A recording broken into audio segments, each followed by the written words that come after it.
الحمد لله رب العالمين والعاقبة للمتقين والصلاة والسلام على سيدنا محمد وعلى آله وأصحابه أجمعين أما بعد.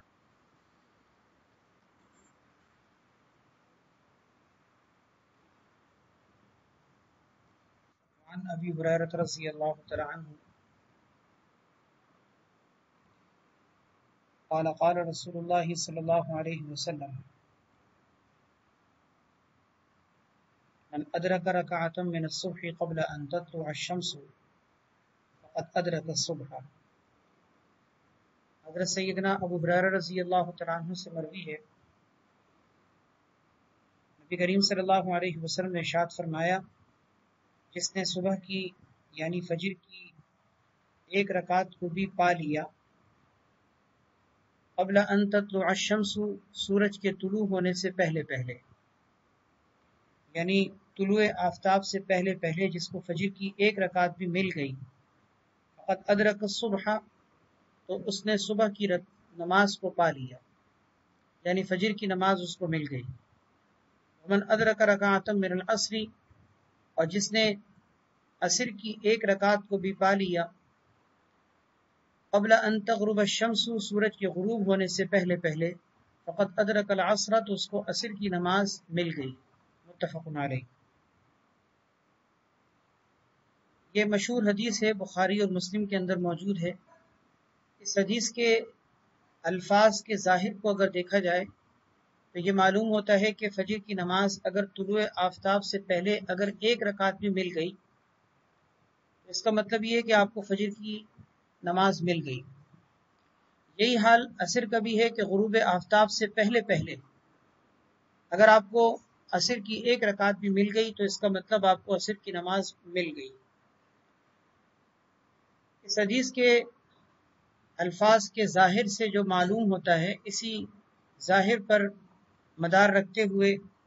ائمہ ثلاثہ یعنی احناف کے علاوہ تینوں ائمہ کا مسلک یہ ہے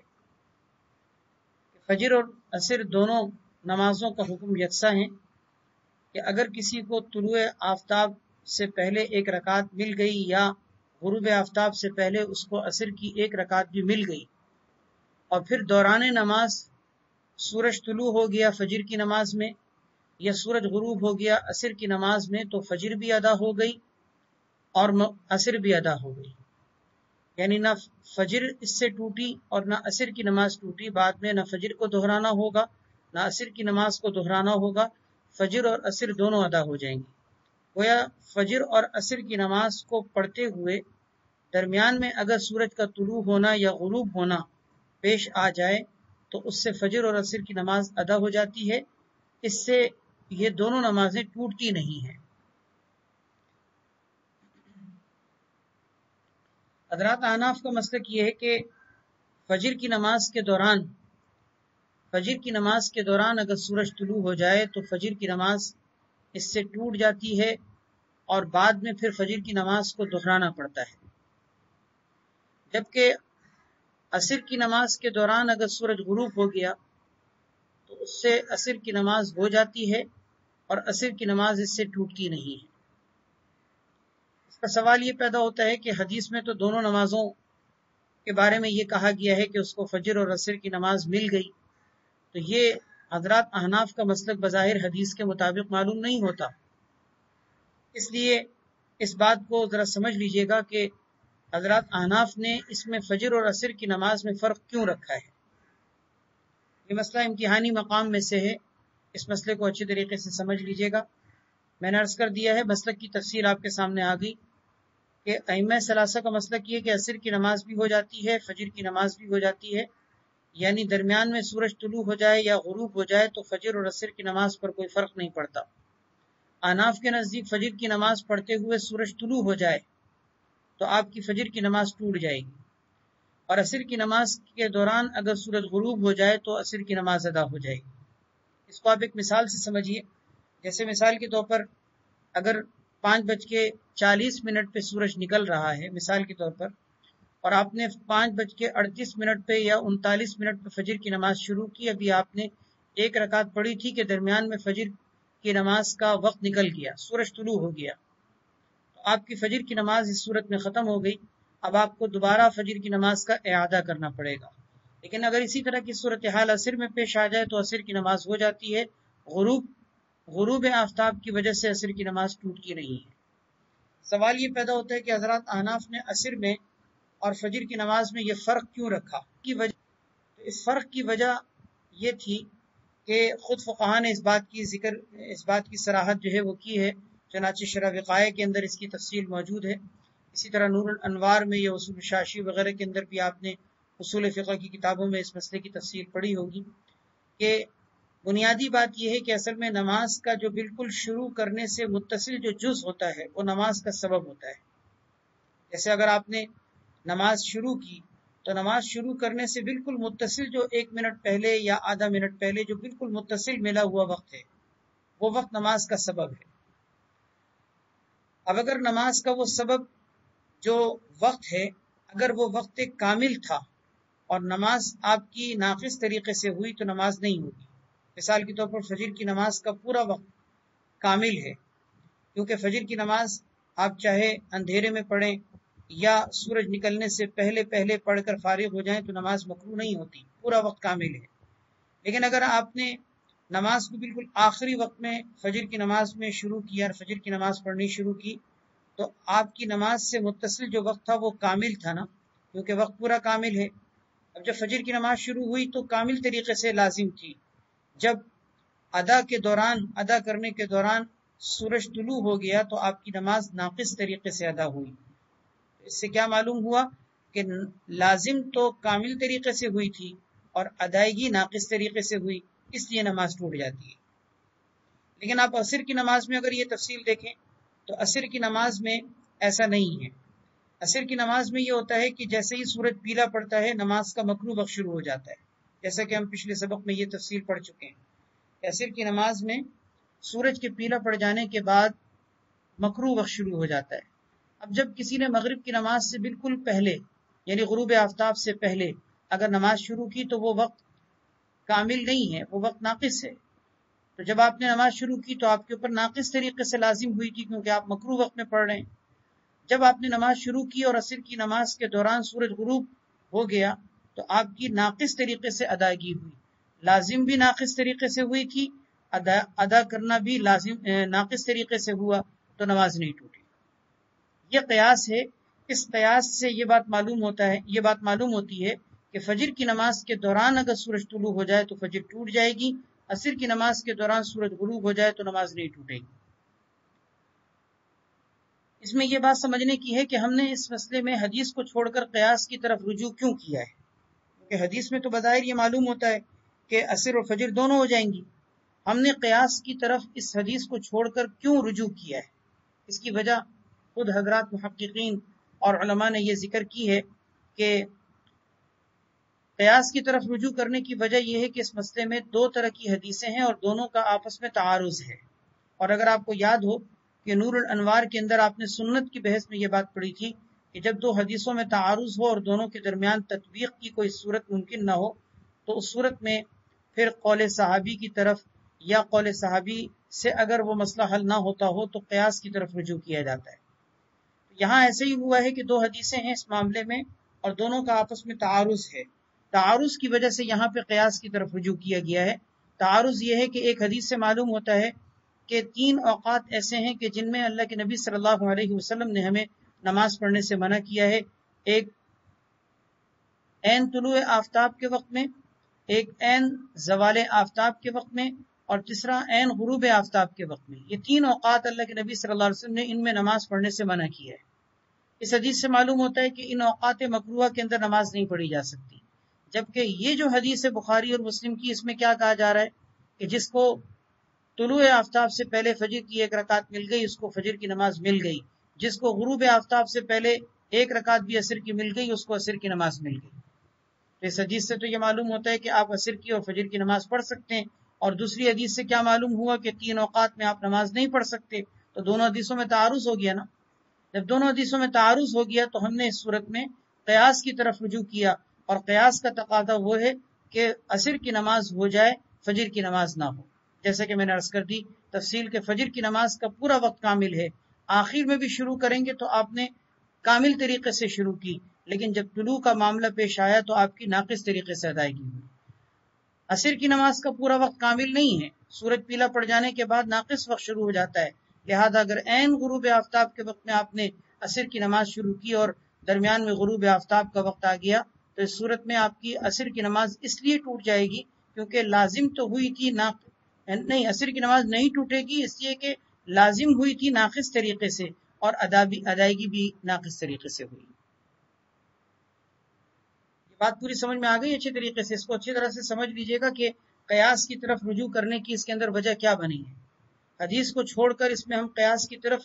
کیوں ہم نے رجوع کیا ہے۔ میں نے عرض کر دیا اس کا جواب یہ ہے کہ اصل میں اس معاملے میں حدیثیں متعارض ہیں اور دونوں حدیثوں کے تعارض کی وجہ سے اس میں قیاس کی طرف رجوع کیا گیا ہے، کیونکہ ایسی صورتحال میں جبکہ دو حدیثیں آپس میں متعارض ہوں اور ان کے درمیان تطبیق کی صورت ممکن نہ ہو تو قیاس کی طرف رجوع کیا جاتا ہے۔ اب یہ سمجھیے کہ اس صورت میں ہم نے قیاس کی طرف رجوع کر کے مسئلے کو تو بیان کر دیا، لیکن یہ جو حدیث آپ کے سامنے موجود ہے اس حدیث کے بظاہر دیکھا جائے تو ظاہر کے ہم خلاف چل رہے ہیں، لیکن حضرات احناف نے اس کی ایسی تعبیر اور اس کا ایسا معنی بیان کیا ہے کہ جس سے ہم اس حدیث کی بھی خلاف ورزی نہیں کر رہے۔ آپ ذرا غور کیجئے اس حدیث میں کہ فقط ادرک الصبح، یہ جو کہا گیا ہے نا کہ جس نے صبح کی ایک رکعت بھی طلوع آفتاب سے پہلے پا لی اس نے صبح کی نماز کو پا لیا، یا عصر کی نماز کے اندر یہ کہا گیا کہ جس کو ایک رکعت مل گئی غروب آفتاب سے پہلے اس کو عصر کی نماز مل گئی۔ اس کے ملنے کا مطلب یہ نہیں ہے کہ اس کی نماز مکمل طریقے سے ادا بھی ہو گئی، ملنے کا مطلب ہے کہ اس کے اوپر لازم ہو گئی، یعنی یہ گویا کہ ان لوگوں کے لیے مسئلہ بیان کیا جا رہا ہے جس کو آپ نے فقہ کی کتابوں میں مسئلہ پڑھا ہوگا کہ کوئی شخص اگر عین طلوع آفتاب سے پہلے کچھ وقت پہلے مثلاً کوئی حائضہ عورت تھی حیض سے پاک ہو گئی، کوئی بچہ تھا وہ بالغ ہو گیا، یا کوئی کافر تھا مسلمان ہو گیا اور اس کو کم سے کم اتنا وقت مل گیا کہ وہ غسل کر کے کم سے کم تکبیر تحریمہ کہہ سکتا ہو، نماز شروع کر سکتا ہو، تو اس پر وہ وقت اس وقت کی نماز لازم ہو جاتی ہے۔ مثال کے طور پر ایک عورت جو ہے اگر وہی فجر کی نماز کی ہم مثال لیں کہ 5:40 پہ فجر کی نماز کا وقت نکل رہا تھا، ایک عورت اگر 5:30 بجے حیض سے پاک ہوئی، اس کو یہ بات پتہ چلی کہ حیض سے اس کو طہارت حاصل ہو گئی ہے 5:30 بجے، اب 10 منٹ باقی ہیں فجر کی نماز کا وقت نکلنے میں، تو ہم دیکھیں گے کہ اگر یہ غسل کر کے، غسل سے مراد تفصیل سے غسل کرنا مراد نہیں، یعنی کم سے کم فرائض غسل کو پورا کر کے غسل حاصل کیا جا سکتا ہو، غسل کیا جا سکتا ہو، ایسا غسل کر کے اگر کم سے کم عورت تکبیر تحریمہ کہہ سکتی ہو تو یہ فجر کی نماز اس کے ذمے میں لازم ہو جائے گی۔ ٹھیک ہے وہ ادا نہ کر سکے، ادائیگی کے وقت میں اس کو اتنا وقت نہیں مل سکا کہ وہ فجر کی نماز کو طلوع آفتاب سے پہلے پڑھ لے، لیکن کم سے کم نہا دھو کر غسل کر کے وہ تکبیر تحریمہ کہہ سکتی ہے، تو اس وقت کی نماز اس کے ذمے میں لازم ہو جائے گی۔ اب اس عورت پر لازم ہے کہ بعد میں اس فجر کی نماز کی قضا کر لے کیونکہ اس کے ذمے میں لازم ہو چکی ہے۔ اسی طرح اگر اس وقت میں کوئی بچہ مسلمان ہوتا ہے، کوئی بچہ بالغ ہوتا ہے تو بلوغ کے بعد اس کے اوپر نماز لازم ہوئی تو اس کے لیے بھی یہی حکم ہے، کوئی کافر مسلمان ہوتا ہے تو اس کے لیے بھی یہی حکم ہے۔ حاصل یہ کہ اگر کسی کو اتنا وقت کم سے کم مل جائے کہ وہ غسل کر کے کم سے کم تکبیر تحریمہ کہہ سکتا ہو تو اس کو اس وقت کی نماز مل جائے گی کا مطلب یہ ہے کہ نماز ذمے میں لازم ہو جائے گی۔ مل جائے گی کا یہ مطلب نہیں کہ وہ پڑھ لے تو ادا بھی ہو جائے گی، بات سمجھ میں آئی؟ یعنی گویا کہ اس صورت میں نماز کے وقت ملنے کا مطلب یہ ہے کہ اس کے ذمے میں نماز لازم ہو گئی۔ اب یہ کہ وہ پڑھنے سے ادا ہوتی ہے یا نہیں اس کا تعلق اس حدیث سے نہیں ہے، یہ بات دوسری حدیث سے معلوم ہوتی ہے کہ اس کو اس وقت میں نماز نہیں پڑھنی چاہیے، اس لیے کہ 3 اوقات کے اندر تو اللہ کے نبی صلی اللہ علیہ وسلم نے نماز پڑھنے سے منع کیا ہے، اس لیے بعد میں اس کو اس نماز کی قضا کرنی پڑے گی۔ یہ تعویل اس حدیث کی حضرات احناف کی طرف سے کی جاتی ہے اور اس طریقے سے یہ حدیث احناف کے مسلک کے خلاف بھی نہیں ہے۔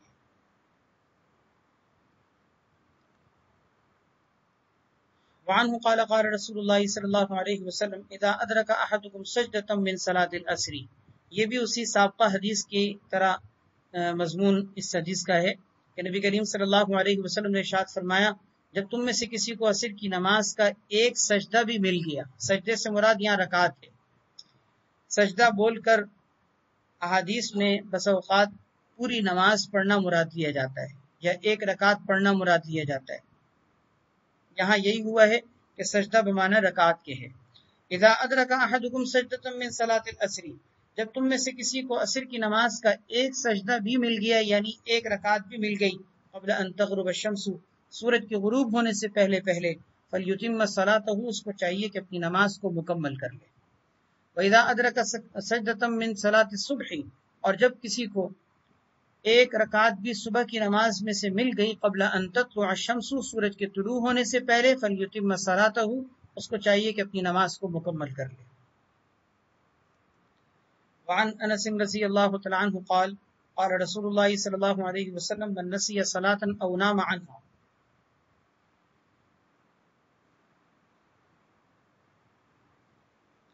نبی کریم صلی اللہ علیہ وسلم کا ارشاد ہے،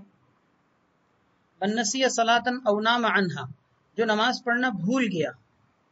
یا نماز پڑھنے میں سوتا رہ گیا، وہ پڑھ نہیں سکا، آنکھ نہیں کھلی، فکفارتها ان یصلیها، تو اس کا کفارہ یعنی اس کا تدارک یہی ہے کہ وہ اس نماز کی ادائیگی کرے، اذا ذکرها، جب اس کو یاد آئے، یعنی اس پر وہ صرف توبہ کر کے استغفار کر کے اپنی نماز کی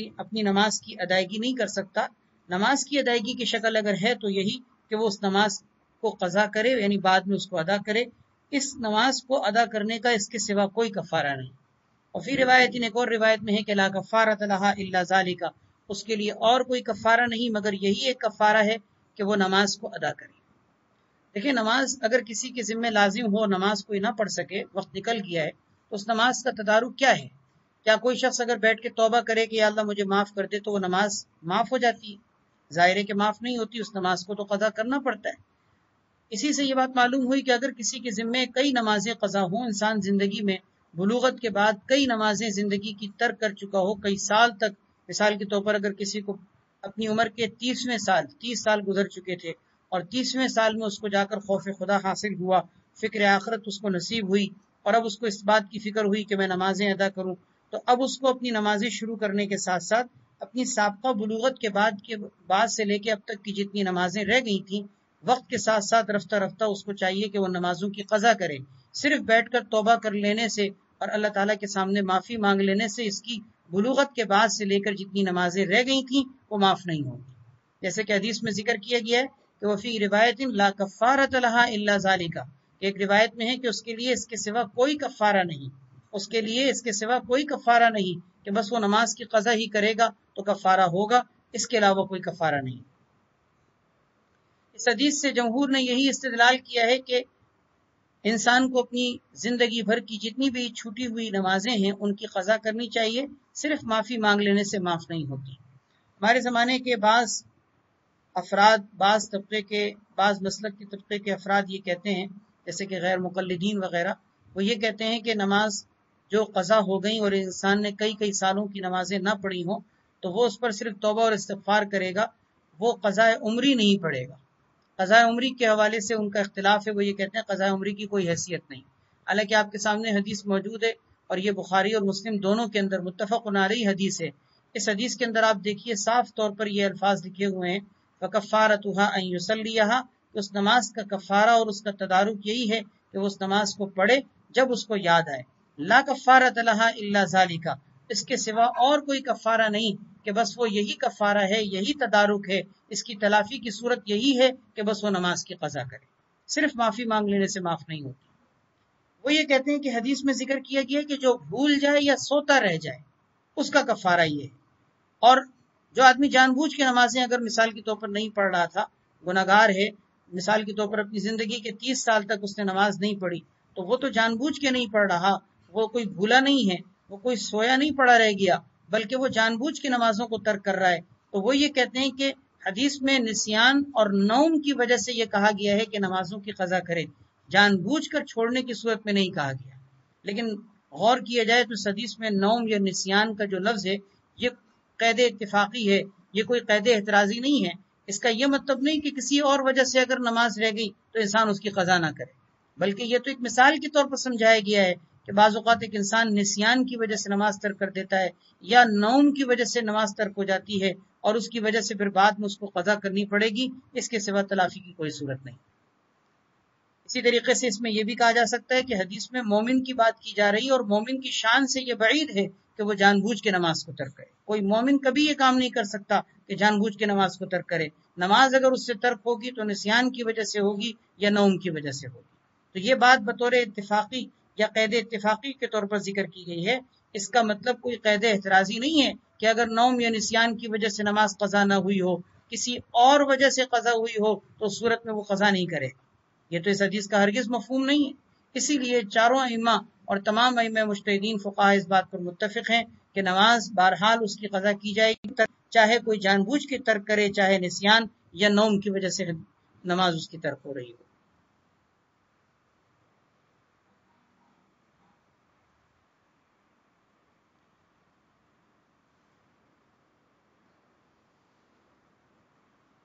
دیکھیں، سوال یہ کسی نے کیا ہے کہ تیسرا وقت غروب آفتاب کا بھی حدیث میں ہے، تو اس وقت کو ناقص اور فجر کو کامل کیوں کہہ رہے ہیں؟ دیکھیں، فجر کے بارے میں آپ نے پیچھے حدیثیں پڑھی ہیں، کہیں آپ کو یہ بات نہیں ملی فجر کی نماز میں کہ جب روشن ہو جائے اور اسفار کا وقت ہو جائے یا طلوع کا وقت قریب آ جائے تو اس وقت نماز نہ پڑھو۔ یہ بات پیچھے فجر کی نماز کے اوقات میں تو نہیں ملی نا۔ طلوع آفتاب سے کچھ پہلے بھی اگر آپ نماز پڑھ کے فارغ ہو جائیں تو آپ کی نماز مکمل طریقے سے بغیر کراہت کی ادا ہوگی نا۔ لیکن عصر کی نماز میں آپ نے پیچھے کئی حدیثوں میں یہ بات نوٹ کی ہے کہ معلوم تصفر الشمس، جب تک کہ سورج پیلا نہ پڑے۔ عصر کی نماز کے حوالے سے آپ نے سورج کے پیلا پڑنے سے پہلے نماز پڑھنے کو ضروری قرار دیا، حتیٰ کہ آپ نے سورج پیلا پڑ جانے کے بعد نماز پڑھنے کو منافق کی نماز کہا۔ تو معلوم یہ ہوا کہ عصر کی نماز کا وقت سورج کے پیلا پڑ جانے کے بعد ناقص شروع ہو جاتا ہے۔ فجر کی نماز کا پورا وقت طلوع آفتاب تک کامل ہوتا ہے۔ جیسے 5:40 اگر میں عرض کر رہا ہوں تو 5:39 تک وہ وقت کامل ہے۔ اگر کسی نے 5:38 تک اگر اس نے نماز پڑھ لی، اس کا مطلب وہ نماز اس کی کراہت سے خالی ہے۔ عصر کی نماز اگر کوئی سورج پیلا پڑ جانے کے بعد پڑھتا ہے تو بھلے وقت باقی کیوں نہ ہو، تب بھی اس کی نماز جو ہے وہ ناقص ہوگی، اس لیے کہ نماز میں اس کی کراہت آ چکی ہے۔ اس لیے فرق کیا گیا ہے کہ فجر کی نماز کا پورا وقت کامل ہے اور عصر کی نماز کا پورا وقت کامل نہیں ہے۔ وعن ابی قتادہ رضی اللہ تعالیٰ عنہ قال قال رسول اللہ صلی اللہ علیہ وسلم لیس فی النوم تفریط۔ نبی کریم صلی اللہ علیہ وسلم کا ارشاد ہے کہ نیند کے اندر کوتاہی نہیں ہے، انما التفریط فی الیقظہ، کوتاہی تو جاگنے کے اندر ہے، بیداری کی حالت میں ہے۔ یعنی کیا مطلب کہ جاگتا ہوا انسان ہو پھر بھی نماز نہ پڑھے، کوتاہی تو اس صورت میں ہے۔ اگر کوئی سوتا رہ جائے اور سونے کی وجہ سے نماز رہ جائے تو اس میں کوتاہی نہیں ہے۔ لیکن اس میں بھی یہ بات ذہن میں رکھیے، حضرات محدثین نے ذکر کیا ہے کہ اگر سونے میں سوتے رہ جانے کے اندر بھی اس کے کوئی عمل کا جو ہے وہ حصہ ہے، اس کی کوتاہی اگر کوئی سونے کے اعتبار سے بنتی ہے تو پھر اس صورت میں کوتاہی نیند کے اندر بھی ثابت ہوگی۔ مثال کے طور پر ایک آدمی رات کو بہت دیر سے سو رہا ہے، حالانکہ ہمیں حدیث میں کہا گیا ہے کہ عشاء کے بعد بغیر کسی وجہ کے نہ جاگا جائے۔ ایک آدمی رات کو 2 بجے سو رہا ہے اور پھر فجر کی نماز میں وہ سوتا رہ گیا، تو آپ کیا کہیں گے کہ اس کی نیند کے اندر کوتاہی نہیں ہے؟ کوتاہی ہے۔ کیوں؟ اس لیے کہ رات کو دیر سے سویا، دیر سے سونے کی وجہ سے فجر میں سوتا رہ گیا، تو یہاں پر اس کی نیند کی وجہ سے یہ تھوڑی کہا جائے گا کہ وہ بے قصور ہے۔ یہاں تو اس کا قصور ہے کہ وہ لیٹ نائٹ کیوں سویا، وہ جلدی کیوں نہیں سویا کہ جلدی سو جانے کی وجہ سے اس کی نماز میں آنکھ کھل سکتی تھی۔ اسی طریقے سے ایک آدمی مثال کے طور پر نماز کے لیے اٹھنے کے اسباب کو جمع کرے، یعنی مطلب جلدی سوتا ہے، الارم لگا کے سوتا ہے، یا اپنے گھر کے کسی فرد کو کہہ کے سوتا ہے کہ مجھے اٹھا دینا، پھر بھی اگر وہ سوتا رہ گیا تو ٹھیک ہے، ہم کہہ سکتے ہیں کہ اس کی نیند کی وجہ سے جو ہے وہ کوتاہی نہیں ہے، کیونکہ اس نے اسباب تو جمع کیے تھے۔ ایک آدمی سبب ہی نہیں اختیار کر رہا، سو بھی دیر سے رہا ہے، کسی کو کہہ کے بھی نہیں سو رہا، الارم بھی نہیں لگا رہا، اٹھنے کا کوئی سبب اور ذریعہ بھی اختیار نہیں کر رہا، اور پھر اس کی آنکھ نہ کھلے تو ہم یہ تھوڑی کہیں گے کہ وہ بے قصور ہے۔ یعنی بات سمجھ میں گویا کہ نیند کے اندر تفریط یعنی کوتاہی نہیں ہے، یہ اس صورت میں ہے جبکہ انسان کے عمل کا کوئی حصہ نہ ہو۔ اگر اس کی کوتاہی میں عمل کا کوئی دخل ہے تو اس صورت میں پھر وہ کوتاہی کرنے والا سمجھا جائے گا۔ انما التفریط فی الیقظہ فرمایا کوتاہی تو جاگنے کے اندر ہے کہ جاگتا ہوا انسان جو ہے وہ نماز نہ پڑھے. فَإِذَا نَسِيَ أَحَدُكُمْ صَلَاةً أَوْ نَامَ عَنْهَا، جب تم میں سے کوئی نماز پڑھنا بھول جائے، او نام عنہا یا سوتا رہ جائے، فلیصلیھا اذا ذکرھا، اس کو چاہیے کہ وہ جب یاد آئے تو نماز پڑھ لے. فإن اللہ تبارک و تعالی قال واقم الصلاۃ لذکری، اس لیے کہ اللہ تبارک و تعالی نے ارشاد فرمایا کہ تم نماز قائم کرو لذکری، میری یاد یعنی میری نماز کے یاد آنے کے وقت میں. یہاں لذکری کا مطلب سمجھ لیجئے کہ لذکری میں لام وقت کے معنی میں ہے، اور ذکری کا مطلب ہے ذکری صلاتی، یعنی مضاف الیہ محذوف ہے. تو ترجمہ یہ ہو جائے گا کہ اقیم الصلاۃ لذکری یعنی وقت ذکری صلاتی، کہ تم نماز قائم کرو میری نماز کے یاد آنے کے وقت میں، کہ جب تم نماز پڑھنا مثلاً بھول گئے اور پھر تمہیں نماز یاد آئی تو نماز یاد آنے کے وقت میں تم نماز قائم کرو. رواہ مسلم. الفصل الثانی عن علی رضی اللہ تعالی عنہ ان نبی صلی اللہ علیہ وسلم قال یا علی، آپ صلی اللہ علیہ وسلم نے حضرت علی رضی اللہ تعالی عنہ سے فرمایا یا علی لا تؤخرها، یا علی ثلاث لا تؤخرها، کہ اے علی تین چیزیں ایسی ہیں جن کو تم مؤخر نہ کرو، تین چیزیں ایسی ہیں جن کو تم ڈیلے نہ کرو، یعنی ان کو ٹالو نہیں، فوراً ادا کر لیا کرو. ایک تو الصلاۃ اذا اتت، جب نماز کا وقت آ جائے تو اس کو ٹالا نہیں کرو، اس کو پڑھ لیا کرو. والجنازۃ اذا حضرت، اور جنازے کی نماز جب کہ وہ حاضر ہو جائے اس کے اندر بھی تاخیر نہ کیا کرو، اس لیے کہ حدیث میں آگے بات آئے گی کتاب الجنائز کے اندر کہ آپ صلی اللہ علیہ وسلم نے تدفین کے اندر میت کو قبر تک پہنچانے میں اور اس کی نماز جنازہ وغیرہ کے اندر تاخیر کو پسند نہیں کیا. یہ ہمارے معاشرے کا غلط طریقہ ہے کہ ہم کئی دنوں تک جو ہے وہ بعض اوقات جو ہے وہ سرد خانے کی نظر کر دیتے ہیں اور میت کو جو ہے وہ دفنانے سے پہلے رشتہ داروں کے آنے کے انتظار میں بہت تاخیر کر رہے ہوتے ہیں. یہ طریقہ ہمارے اسلام کی مزاج اور طریقے سے ہٹ کر ہے. بہرحال والجنازۃ اذا حضرت، جنازے کی نماز کے اندر تاخیر مت کیا کرو جب وہ حاضر ہو جائے. والایم، اور تیسرا یہ کہ جو عورت بے نکاحی ہو یعنی جس کا نکاح نہ ہوا ہو اس کے نکاح کرنے میں تاخیر مت کیا کرو. اذا وجدت لها کفوا، جب تم اس کے لیے کوئی جوڑ کا ہم پلہ رشتہ پا دو. جب تم کسی عورت کا، جب کسی خاتون کا تمہیں جوڑ کا رشتہ مل جائے تو اس کے اندر تم تاخیر مت کرو. ایم اصل میں کہا جاتا ہے وہ عورت جس کا شوہر نہ ہو، چاہے وہ باکرہ ہو کنواری کہ جس کا ابھی تک نکاح نہیں ہوا، یا وہ عورت سیبہ ہو کہ جو ایک دفعہ کسی سے نکاح ہو چکا ہے پھر وہ بیوہ ہو چکی ہے یا مطلقہ ہو چکی ہے اور اب اس کا کوئی شوہر نہیں. تو ایسی صورت میں بہرحال وہ چاہے ایم کنواری ہو یا سیبہ ہو، بہرحال ایسی عورت کو ایم کہا جاتا ہے. فرمایا جب کوئی ایسی عورت جس کا نکاح نہیں ہوا جب تمہیں اس کے کوئی جوڑ کا رشتہ مل جائے تو تم اس کے نکاح میں تاخیر مت کرو. یہ تین چیزیں آپ غور کیجئے ایسی ہیں کہ جس میں تاخیر سے منع کیا گیا ہے، لیکن ہمارے معاشرے میں ان تینوں چیزوں کے حوالے سے کتنی کوتاہی پائی جاتی ہے. نماز کو ڈیلے کیا جاتا ہے، نماز کو تاخیر سے تاخیر کر کے ادا کرنے کا مزاج ہوتا ہے، سارے کام نمٹا کر سارے کاموں کو کرنے کی طرف توجہ پہلے ہوتی ہے. نماز کو بالکل انتہائی درجہ ثانوی اور ثالث درجہ دیا جا رہا ہوتا ہے. نتیجہ یہ ہوتا ہے کہ اس طرح ڈیلے کرتے کرتے بعض اوقات نماز ہی قضا ہو جاتی ہے. اسی طرح جنازے کی نماز کے اندر کتنی تاخیر ہوتی ہے، کتنے دنوں تک بعض اوقات کسی رشتہ دار کے آنے میں سرد خانے کی نظر کر کے میت کو رکھا جا رہا ہوتا ہے. اسی طریقے سے نکاح کے اندر بھی تاخیر پر تاخیر کرنے کا ہمارا معاشرے کا ایسا مزاج بن گیا ہے کہ جس میں عورت کے لیے اور مرد کے لیے دونوں کے لیے مرد کے لیے کہ اپنے پاؤں پہ کھڑا ہو جائے پھر نکاح کریں گے، عورت کے لیے کہ اس کو یہ پڑھا دیا جائے وہ پڑھا دیا جائے، یہ تعلیم وہ تعلیم. نتیجہ یہ ہوتا ہے کہ ایک عورت اور مرد جو اپنے بلوغت کے بعد کی عمر کا ایک طویل حصہ گزار چکے ہوتے ہیں لیکن نکاح میں تاخیر کی وجہ سے معاشرے کے اندر کتنے گناہوں میں پڑنے کے امکانات ہوتے ہیں. اور پھر خاص طور پر ایسے معاشرے میں جبکہ چاروں طرف فحاشی عریانی ہو، بے حیائی ہو، گناہ کے دروازے چوپٹ کھلے ہوئے ہوں اور چاروں طرف گناہوں کے بادل امڑ رہے ہوں، ایسی صورت میں گناہ سے بچنا، اپنے تقوی کی حفاظت کرنا، اپنی نگاہوں کی، شرمگاہ کی، عفت کی، پاک دامنی کی حفاظت کرنا کتنا مشکل کام ہوتا ہے.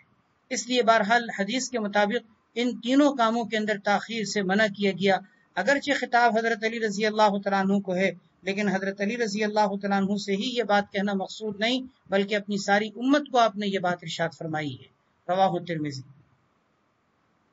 وعن ابن عمر رضی اللہ تعالیٰ عنہما قال قال رسول اللہ صلی اللہ علیہ وسلم الوقت الاول من الصلاة رضوان اللہ، اللہ کے نبی صلی اللہ علیہ وسلم نے ارشاد فرمایا نماز کا پہلا وقت جو ہوتا ہے یہ اللہ کی رضا اور خوشنودی کا باعث ہوتا ہے، کہ اول وقت میں نماز پڑھنا اللہ اس سے راضی ہوتے ہیں۔ والوقت الآخر عفو اللہ، اور آخری وقت میں، آخری وقت سے مراد یعنی وقت ختم ہونے سے پہلے پہلے، آخری وقت میں وقت نکلنے سے پہلے پہلے نماز کا ادا کر لینا، یہ بھی عفو اللہ، اللہ کے درگزر کرنے اور معافی کا ذریعہ ہے، یعنی جس کا مطلب یہ کہ اس پر بھی معافی ہو جائے گی، اس لیے کہ نماز قضا ہونے سے بچ گئی۔ لیکن خدا نخواستہ اگر اس وقت میں بھی ادا نہ کی گئی اور نماز کا وقت ہی نکل گیا تو اب ظاہر ہے کہ یہ درگزر کرنے کے قابل نہیں، اس پر پکڑ ہو سکتی ہے۔ اس لیے بہرحال اس حدیث سے یہ بات معلوم ہوئی کہ نماز کو ادا کرنا چاہیے، قضا کرنے سے بچنا چاہیے، اور ادا میں بھی اعلیٰ طریقہ یہ ہے کہ اس کا جو وقت مختار ہے، جو اس کا پسندیدہ اور مستحب وقت ہے، اول وقت ہے، اس وقت کے اعتبار سے نماز کی ادائیگی ہونی چاہیے۔ وعن ام فروة رضی اللہ تعالی عنہ قالت سئل النبی صلی اللہ علیہ وسلم ای الاعمال افضل، حضرت ام فروہ رضی اللہ عنہ فرماتی ہیں ابھی حضور اکرم صلی اللہ علیہ وسلم سے پوچھا گیا اعمال میں افضل ترین عمل کون سا ہے؟ آپ نے فرمایا الصلاۃ لاول وقتها، نماز کو اس کے اول وقت کے اندر پڑھنا۔ رواہ احمد والترمذی وابو داؤد وقال الترمذی، امام ترمذی رحمۃ اللہ علیہ نے اس حدیث کو نقل کر کے فرمایا لا یروى الحدیث الا من حدیث عبداللہ بن عمر العمری، یہ حدیث صرف حضرت عبداللہ ابن عمر العمری سے منقول ہے، یعنی اس حدیث میں تفرد ہے، راوی اس کے اندر حضرت عبداللہ ابن عمر العمری جو ہیں وہ اس حدیث کو نقل کرنے میں متفرد ہیں، وهو ليس بالقوی عند اہل الحدیث، اور وہ حضرت عبداللہ ابن عمر العمری یہ جو ہیں حضرات محدثین کے نزدیک قوی درجے کے راوی نہیں ہیں۔ وعن عائشہ رضی اللہ تعالی عنہ قالت ما صلی رسول اللہ صلی اللہ علیہ وسلم صلاة لوقتها الآخر، کہ نبی کریم صلی اللہ علیہ وسلم نے کبھی کوئی نماز آخری وقت میں نہیں پڑھی، مرتين دو مرتبہ، یعنی کبھی ایک مرتبہ بیان جواز کے لیے آپ نے آخری وقت میں پڑھ لی ہو تو پڑھ لی ہو، لیکن کبھی دو مرتبہ بھی آپ نے کسی نماز کو آخری وقت میں ادا نہیں کیا، کیونکہ آخری وقت میں نماز پڑھنا نبی کریم صلی اللہ علیہ وسلم کا طریقہ نہیں تھا، حتی قبضہ اللہ تعالی، یہاں تک کہ اللہ تعالی نے آپ کو دنیا سے اٹھا لیا، یعنی آپ کی روح قبض کر لی، آپ دنیا سے تشریف لے گئے۔ گویا اپنی وفات کے ہونے تک آپ صلی اللہ علیہ وسلم کا مزاج یہی تھا کہ آپ نماز کو آخری وقت میں نہیں پڑھتے تھے۔ مرتين اس لیے کہا کہ کبھی ایک مرتبہ بیان جواز کے لیے کر لیا ہو تو کر لیا ہو، لیکن دو مرتبہ بھی کبھی یہ ثابت نہیں ہے کہ نبی علیہ الصلوۃ والسلام نے آخری وقت میں نماز پڑھی ہو۔ رواہ الترمذی۔ اس سے معلوم ہوا کہ یہ جو مزاج بعض اوقات طبیعت کی سستی کی وجہ سے ہوتا ہے نا، کہ بھاگتے دوڑتے نماز پڑھنا، کہ جب بالکل نماز کا وقت نکل رہا ہو اس موقع پر نماز کے لیے بھاگتے دوڑتے کسی طریقے سے ادائیگی کر لینا کہ قضا ہونے سے بچ جائے، ٹھیک ہے نماز اس سے ادا ہو جاتی ہے، لیکن یہ مزاج بنا لینا، یہ عادت بنا لینا، اس چیز کی خصلت اپنا لینا، یہ کوئی اچھا طریقہ نہیں ہے، اور ایسی عادت بنانے کی وجہ سے بعض اوقات انسان کی نمازیں ضائع بھی ہونے لگتی ہیں، کہ آخری وقت کے انتظار میں بیٹھے رہیں اور پھر آخری وقت میں اٹھ کے نماز پڑھیں تو بعض اوقات نماز کا وقت ہی نکل چکا ہوتا ہے۔ اسی طریقے سے خود یہ عمل ہی پیچھے ہم پڑھ چکے ہیں کہ یہ منافق کی نماز کا طریقہ ہے کہ وہ بیٹھے نماز کو سورج کو تاکتا رہتا ہے، جب نماز کا آخری وقت آتا ہے تو کھڑے ہو کر 4 ٹھونگے مار لیتا ہے۔ تو بہرحال یہ مزاج ہمیں نہیں بنانا چاہیے۔ وعن ابی ایوب رضی اللہ تعالی عنہ قال قال رسول اللہ صلی اللہ علیہ وسلم لا یزال امتی بخیر، نبی کریم صلی اللہ علیہ وسلم کا ارشاد گرامی ہے کہ میری امت مسلسل خیر کی حالت میں یعنی بھلائی کی حالت میں رہے گی، یا یہ فرمایا او قالا، اس کا مطلب یہ کہ راوی کو شک ہے کہ یا تو یہ فرمایا تھا کہ بخیر، یا یہ فرمایا تھا کہ علی الفطرتی، کہ میری امت مسلسل فطرت پر قائم رہے گی، ما لم یؤخر المغرب، جب تک کہ وہ مغرب کو مؤخر نہیں کریں گے، مغرب کی نماز کو ڈیلے نہیں کریں گے، الی ان تشتبک النجوم، یہاں تک کہ ستارے جگمگانے لگیں۔ جیسے دیکھیں اندھیرا پھیلتا ہے غروب آفتاب کے فوراً بعد نہیں، بلکہ آہستہ آہستہ پھیلتا ہے، افق پر شروع میں روشنی رہتی ہے، پھر آہستہ آہستہ اندھیرا آنے لگتا ہے، اور پھر اتنا اندھیرا پھیل جاتا ہے کہ پھر ستارے جگمگانے لگتے ہیں۔ فرمائے کہ اتنی تاخیر کے ستارے جگمگانے لگیں، یہ جب تک نہیں کریں گے لوگ اس وقت تک خیر کی حالت میں ہوں گے، اور جب یہ کرنے لگیں کہ مغرب کی نماز کو اتنا ڈیلے کرنا شروع کر دیں تو اس صورت میں پھر یہ ہوگا کہ پھر ان کے اندر خیر باقی نہیں رہی۔ اس سے معلوم ہوا کہ مغرب کی نماز میں تاخیر کی گنجائش نہیں ہے، جیسے ہی غروب آفتاب ہو بغیر کسی تاخیر کے سب سے پہلی فرصت میں مغرب کی نماز کو ادا کرنا چاہیے۔ رواہ ابو داؤد اور رواہ الدارمی عن العباس، امام ابو داؤد رحمۃ اللہ علیہ نے حضرت ابو ایوب سے اس کو نقل کیا ہے، امام دارمی رحمۃ اللہ علیہ نے اس کو حضرت عباس رضی اللہ تعالیٰ عنہ سے نقل کیا ہے۔ وعن ابی ہریرہ رضی اللہ تعالیٰ عنہ قال قال رسول اللہ صلی اللہ علیہ وسلم لولا ان اشق علی امتی، اگر مجھے اپنی امت پر مشقت کا خوف نہ ہوتا، لامرتہم، تو میں لوگوں کو اس بات کا حکم دیتا کہ ان یؤخر العشاء الی ثلث اللیل او نصفہ، کہ وہ عشاء کی نماز کو رات کے 1/3 حصے تک مؤخر کر دیں یا رات کے آدھے حصے تک مؤخر کر دیں۔ یہ بات پچھلے درس کے اندر گزر چکی ہے کہ رات کے 1/3 حصے تک مؤخر کرنے کی آپ صلی اللہ علیہ وسلم کو تمنا تھی، لیکن آپ نے باقاعدہ اس کا حکم نہیں دیا۔ وجہ وہی کہ امت کو مشقت نہ ہو، لیکن آپ نے بعض موقع پر صحابہ کرام کو رات کے تہائی حصے تک نماز کو مؤخر کر کے پڑھایا ہے، لیکن باقاعدہ چونکہ حکم نہیں دیا، اس لیے عشاء کی نماز کے اندر بھی ہمارا عام طور پر مزاج اور طریقہ مساجد کے اندر بھی جماعتوں کے اعتبار سے یہی نظر آتا ہے کہ نماز کو اول وقت کے اندر پڑھتے ہیں، کیونکہ دیر سے پڑھنے کی صورت میں کہیں لوگوں کی نمازیں ضائع نہ ہو جائیں اور لوگ تھکاوٹ کی وجہ سے پڑھے بغیر کہیں سو نہ جائیں۔ رواہ احمد و ترمذی و ابن ماجہ۔ وعن معاذ بن جبل رضی اللہ تعالیٰ عنہ قال قال رسول اللہ صلی اللہ علیہ وسلم اعتموا بهذه الصلاة، نبی کریم صلی اللہ علیہ وسلم نے ارشاد فرمایا اس نماز سے مراد عشاء کی نماز ہے، اس نماز کو تاریک کر کے پڑھا کرو، اس نماز کو تاریک کر کے پڑھا کرو، تاریک کر کے یعنی کچھ تاخیر سے پڑھا کرو تاکہ اندھیرا خوب اچھے طریقے سے پھیل جائے، یعنی عشاء کی نماز۔ فَإِنَّكُمْ قَدْ فُضِّلْتُمْ بِهَا عَلَى سَائِرِ الْأُمَمِ، تمہیں اس نماز کے ذریعے سے دیگر تمام امتوں پر فضیلت بخشی گئی ہے، یعنی اس کا مطلب یہ ہے کہ لم تصلیھا امۃ قبلکم، یہ عشاء کی نماز تم سے پہلے کسی امت نے نہیں پڑھی۔ یہ بات بھی ہم پہلے پڑھ چکے ہیں کسی حدیث کے ضمن میں کہ پچھلے انبیاء علیہ الصلوۃ والسلام کی شریعتوں میں نمازیں تھیں لیکن عشاء کی نماز نہیں تھی۔ ایک تو ان میں کمیت اور طریقے وغیرہ کے اعتبار سے فرق ہو سکتا ہے، بالکل اسی طریقے سے تعداد رکعات نہیں تھی۔ دوسرا یہ کہ عشاء کی نماز صرف اس امت کی خصوصیت ہے، پچھلی کسی امت کو بھی یہ نماز نصیب نہیں کی گئی۔ رواہ ابو داؤد۔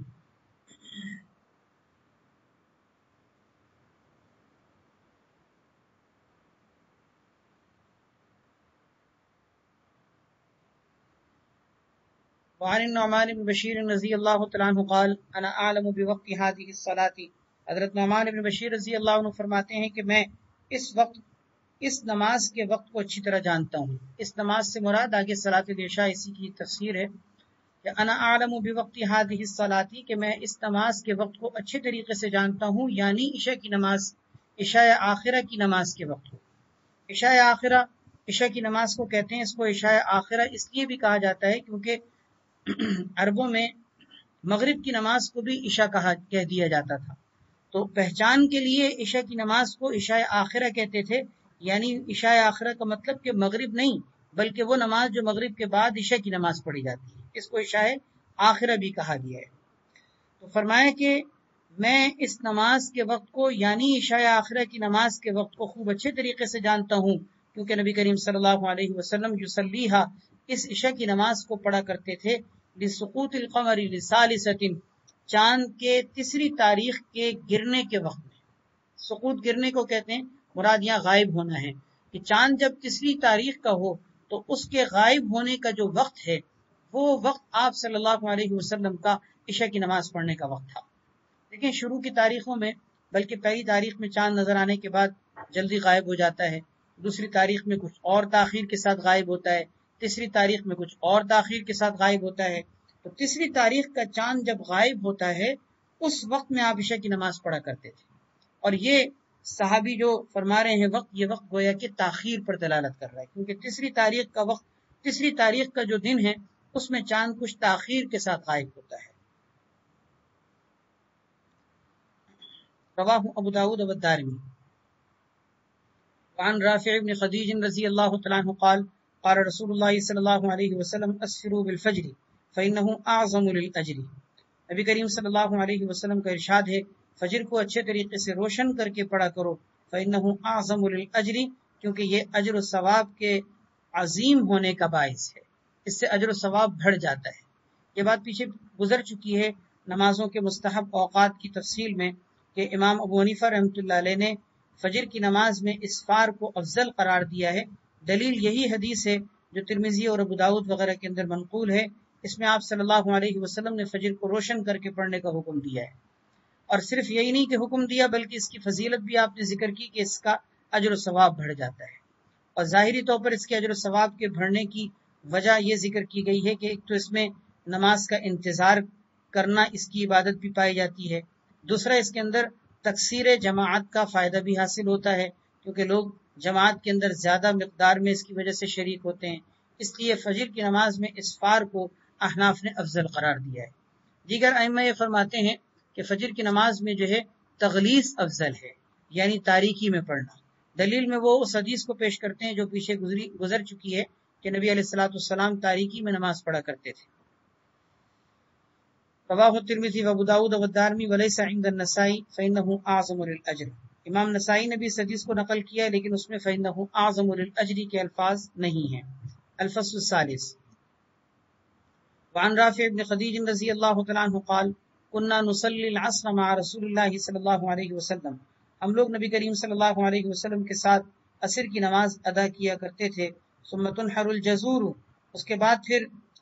اتنا وقت مغرب سے پہلے پہلے باقی رہتا تھا کہ کوئی اونٹ ذبح کیا جاتا، فتقسم، اور پھر اس کو تقسیم کیا جاتا 10 قسم 10 حصوں میں، ثم تطبخ، پھر اس کے گوشت کو پکایا جاتا، فنأکل، پھر ہم کھاتے تھے لحما نضیجا، بھنا ہوا گوشت، نضیج پکا ہوا بھنے ہوئے کو کہتے ہیں کہ پھر ہم بھنا ہوا گوشت کھایا کرتے تھے قبل مغیب الشمس، سورج کے غائب ہونے سے پہلے پہلے، سورج کے غائب ہونے سے پہلے پہلے یعنی گویا کہ عصر کی نماز کے بعد سے لے کے مغرب تک کا اتنا وقت مل جایا کرتا تھا کہ ایک اونٹ کو ذبح کرنے کے بعد اس کے 10 گوشت کے حصے بنائے جائیں اور پھر ان کا گوشت پکا کر کھایا جائے، مغرب سے پہلے پہلے یہ کام ہو جایا کرتا تھا۔ گویا عصر کی نماز سے لے کے مغرب تک کا اتنا وقت ہوتا تھا۔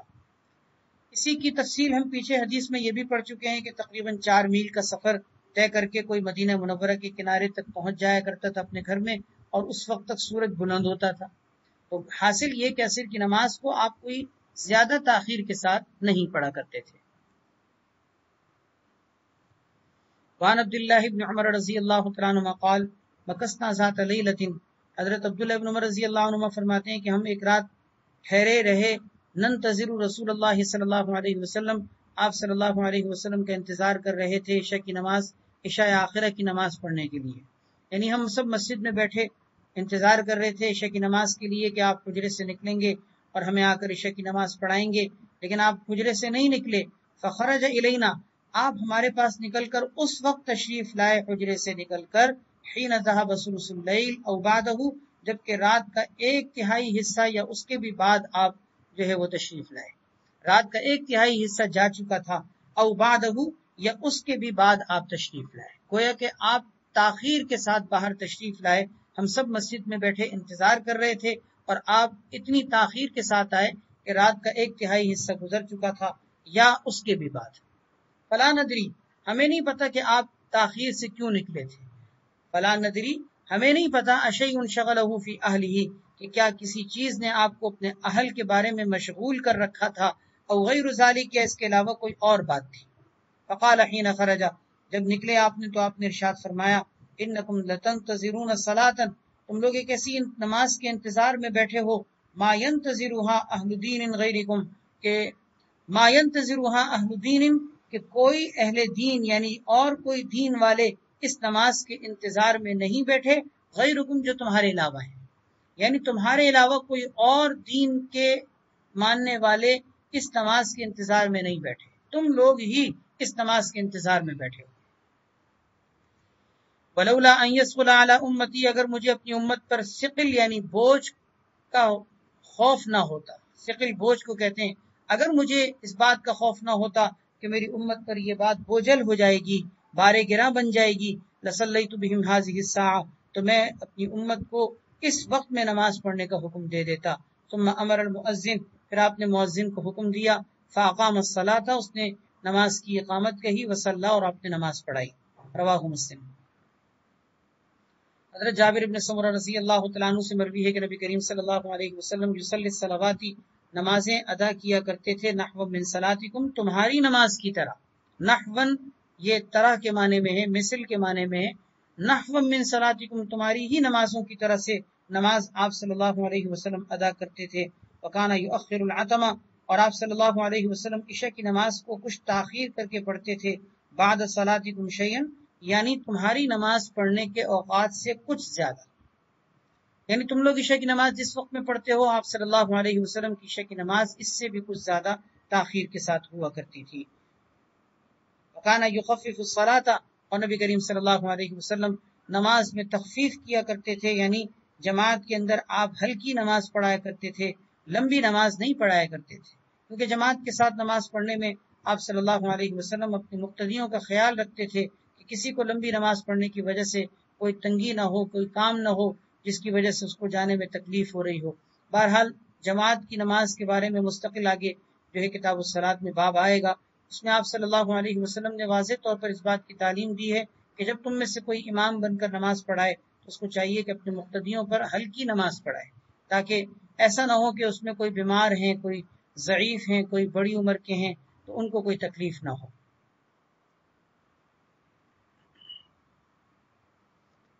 حضرت ابو سعید خدری رضی اللہ تعالیٰ عنہ سے مروی ہے،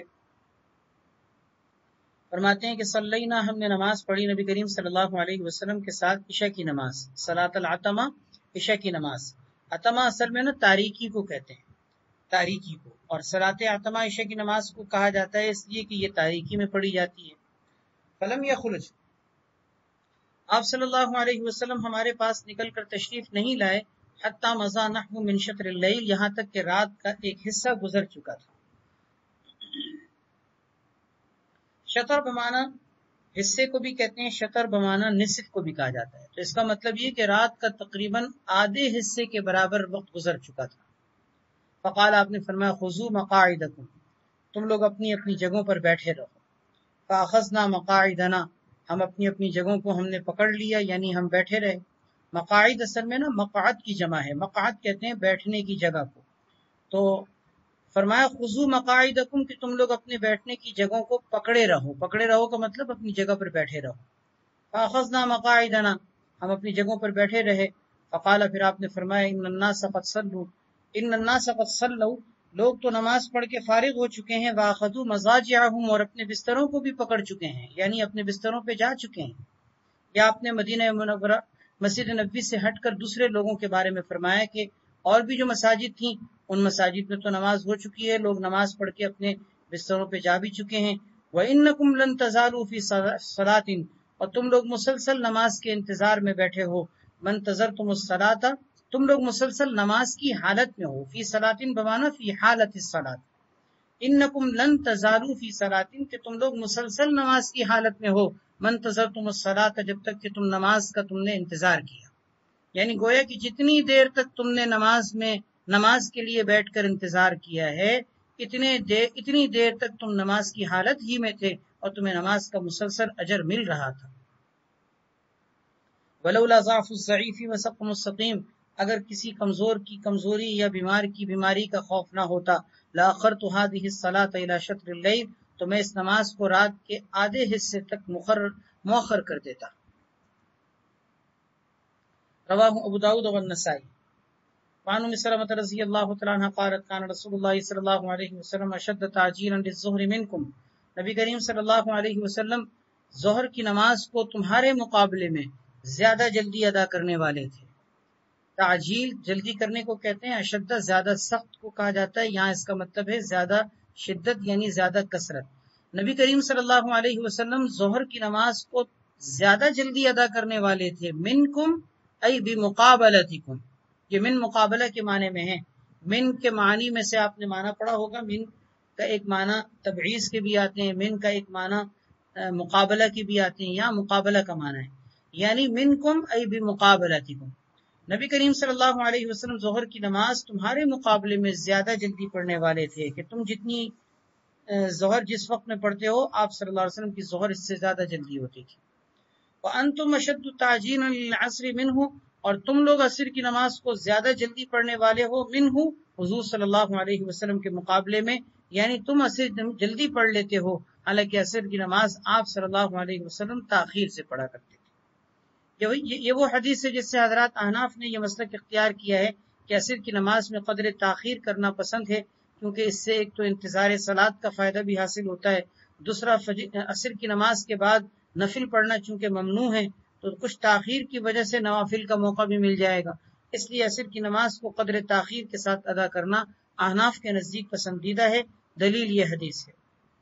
رواہ احمد والترمذی وعن انس رضی اللہ تعالی عنہ قال کان رسول اللہ صلی اللہ علیہ وسلم اذا کان الحر ابرد بالصلاۃ، نبی کریم صلی اللہ علیہ وسلم جب گرمی شدید ہوتی تھی ابرد بالصلاۃ، نماز کو ٹھنڈا کیا کرتے تھے، یعنی ظہر کی نماز کو ٹھنڈا کرنے کا مطلب کچھ تاخیر سے پڑھنا۔ وَإِذَا كَانَ الْبَرْدُ، اور جب سردی کا موسم ہوتا عجلا، آپ ظہر کی نماز جلدی پڑھ لیا کرتے تھے۔ ہم یہ نمازوں کے مستحب اوقات کی تفصیل میں ذکر کر چکے ہیں کہ ظہر کی نماز حضرات احناف اور حنابلہ کے مسلک کے مطابق سردی گرمی کے فرق کے مطابق تاجیل اور تاخیر اس میں مستحب ہے، یعنی گرمی کے موسم میں تاخیر کر کے پڑھنا چاہیے اور سردی کے موسم میں تاجیل کر کے۔ دلیل یہی حدیث ہے۔ شوافی اور مالکیہ کے مسلک کے مطابق ظہر کی نماز چاہے موسم سردی کا ہو یا گرمی کا، ہر صورت میں جلدی پڑھنی بہتر ہے۔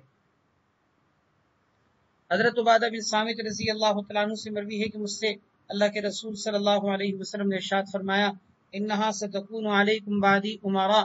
عن قریب تمہارے اوپر میرے بعد ایسے امراء مسلط ہو جائیں گے، یعنی ایسے حکمران تم پر مسلط ہو جائیں گے، یشغلہم اشیاء عن الصلاۃ لوقتہا، جن کو دنیا کی چیزیں نماز کو وقت میں پڑھنے سے مشغول کر دیں گی،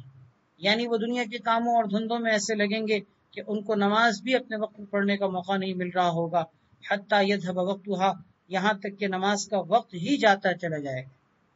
فصلوا الصلاۃ لوقتها، بس اگر ایسے حکمران ہوں تو تم لوگ نماز کو اپنے وقت پہ پڑھ لیا کرو، ان کے انتظار میں مت بیٹھا کرو۔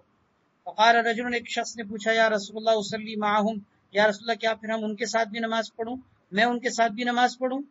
کیونکہ اگر میں ان کے ساتھ نہیں پڑھوں گا تو فتنہ پیدا ہو سکتا ہے، تو ایسی صورت میں کیا میں پھر ان کے ساتھ بھی ان کے پیچھے بھی نماز پڑھوں؟ آپ نے فرمایا کہ نعم، ہاں ان کے پیچھے بھی نماز پڑھ لو، لیکن پہلے یہ بات گزر چکی ہے کہ اس صورت میں یہ نفل ہوگی کیونکہ پہلے فرض ادا کی جا چکی ہے۔ رواہ ابو داؤد۔ عن قبیصہ بن وقاص رضی اللہ تعالیٰ عنہ قال قال رسول اللہ صلی اللہ علیہ وسلم یکون علیکم امراء، حضرت قبیصہ ابن وقاص رضی اللہ تعالیٰ عنہ سے مروی ہے کہ آپ صلی اللہ علیہ وسلم نے ارشاد فرمایا کہ تم پر ایسے حکمران مقرر ہو جائیں گے، مسلط ہو جائیں گے، من بعدی میرے بعد، یؤخرون الصلاۃ، جو نماز کو اپنے وقت سے مؤخر کریں گے، فہی لکم وہی علیہم، پس وہ مؤخر کرتا وہ جو نماز ہے وہ تمہارے لیے تو فائدے کا سبب ہوگی کہ تمہیں اس کا کوئی نقصان نہیں ہوگا کیونکہ تمہارا قصور نہیں، وہی علیہم، لیکن وہ ان کے اوپر وبال ہوگی کیونکہ انہوں نے اس نماز کو ضائع کیا ہے، تمہارا چونکہ کوئی عمل دخل نہیں اس لیے تمہارے لیے کوئی نقصان نہیں ہے۔ فصلوا معهم ما صلوا القبلۃ، تم ان کے ساتھ نماز پڑھتے رہو جب تک کہ وہ قبلے کی طرف رخ کر کے نماز پڑھیں۔ قبلے کی طرف رخ کر کے نماز پڑھنے کا مطلب یہ ہے کہ وہ مسلمان رہیں، جب تک وہ مسلمان رہیں تم ان کی اتباع اور پیروی کرتے رہو، اور جب وہ اسلام کے دائرے سے ہی خارج ہو جائیں تو ایسے لوگوں کی پھر اتباع مت کرو۔ رواہ ابو داؤد۔ وعن عبید اللہ بن عدی بن الخیار انہ دخل علی عثمان وهو محصور، حضرت عبید اللہ ابن عدی بن خیار رحمہ اللہ فرماتے ہیں کہ وہ ایک دفعہ حضرت عثمان رضی اللہ تعالیٰ عنہ کے پاس داخل ہوئے، وهو محصور،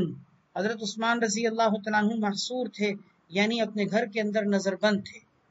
آپ نے حضرت عثمان رضی اللہ تعالیٰ عنہ کی تاریخ کا اور ان کے دور خلافت کا اگر مطالعہ کیا ہو تو آپ کو یہ بات پتہ ہوگی کہ حضرت عثمان غنی رضی اللہ تعالیٰ عنہ کے دور خلافت میں بلوائیوں نے ان کے گھر کا گھیرا ڈال دیا تھا اور ان کو گھر کے اندر نظر بند اور محصور کر دیا تھا، گھر سے نکلنے کو بھی نکلنا بھی ان کا بند کر دیا تھا، حتیٰ کہ نماز کی ادائیگی کے لیے مسجد نبوی بھی جانے پر جو ہے ان لوگوں نے جو ہے وہ منع کر دیا تھا۔ یہ اپنے گھر میں محصور تھے اور پھر اسی محصور ہونے کے دوران ہی وہ فتنہ پیدا ہوا تھا کہ بلوائیوں نے گھس کر حضرت عثمان غنی رضی اللہ تعالیٰ عنہ کو بڑی بے دردی کے ساتھ شہید کر دیا تھا۔ وہ واقعہ ذہن میں رکھیں اور اس حدیث کو اب دیکھیے کہ یہ اس زمانے کی بات ہے جب حضرت عثمان رضی اللہ تعالیٰ عنہ اپنے گھر کے اندر محصور تھے اور بلوائیوں نے باہر سے گھیرا ڈالا ہوا تھا، گھر سے نکلنے نہیں دے رہے تھے، نماز تک کے لیے جانے نہیں دے رہے تھے، اس زمانے کی یہ بات ہے۔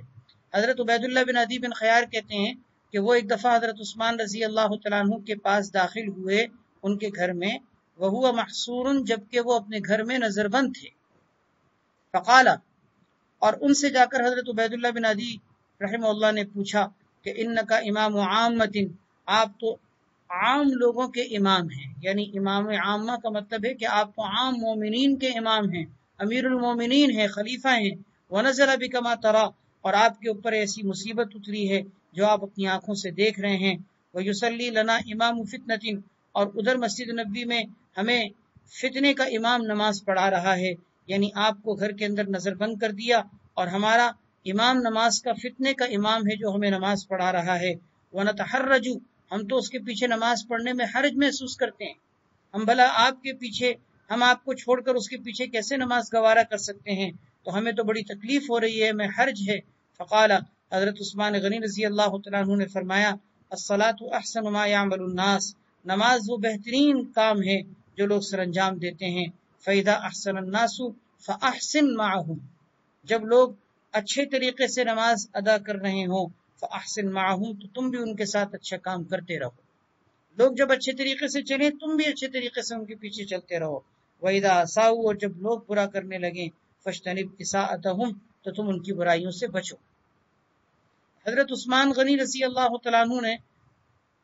خاموشی اختیار کی تھی، صبر اختیار کیا تھا، فتنے کا جواب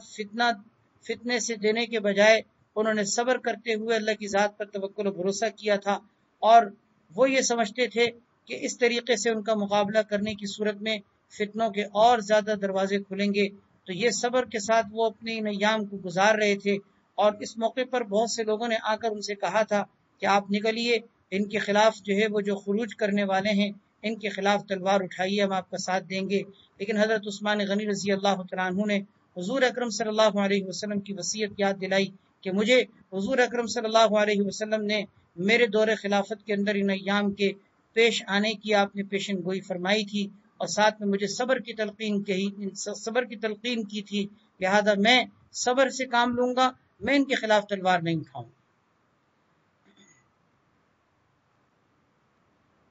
باب فضائل الصلاۃ،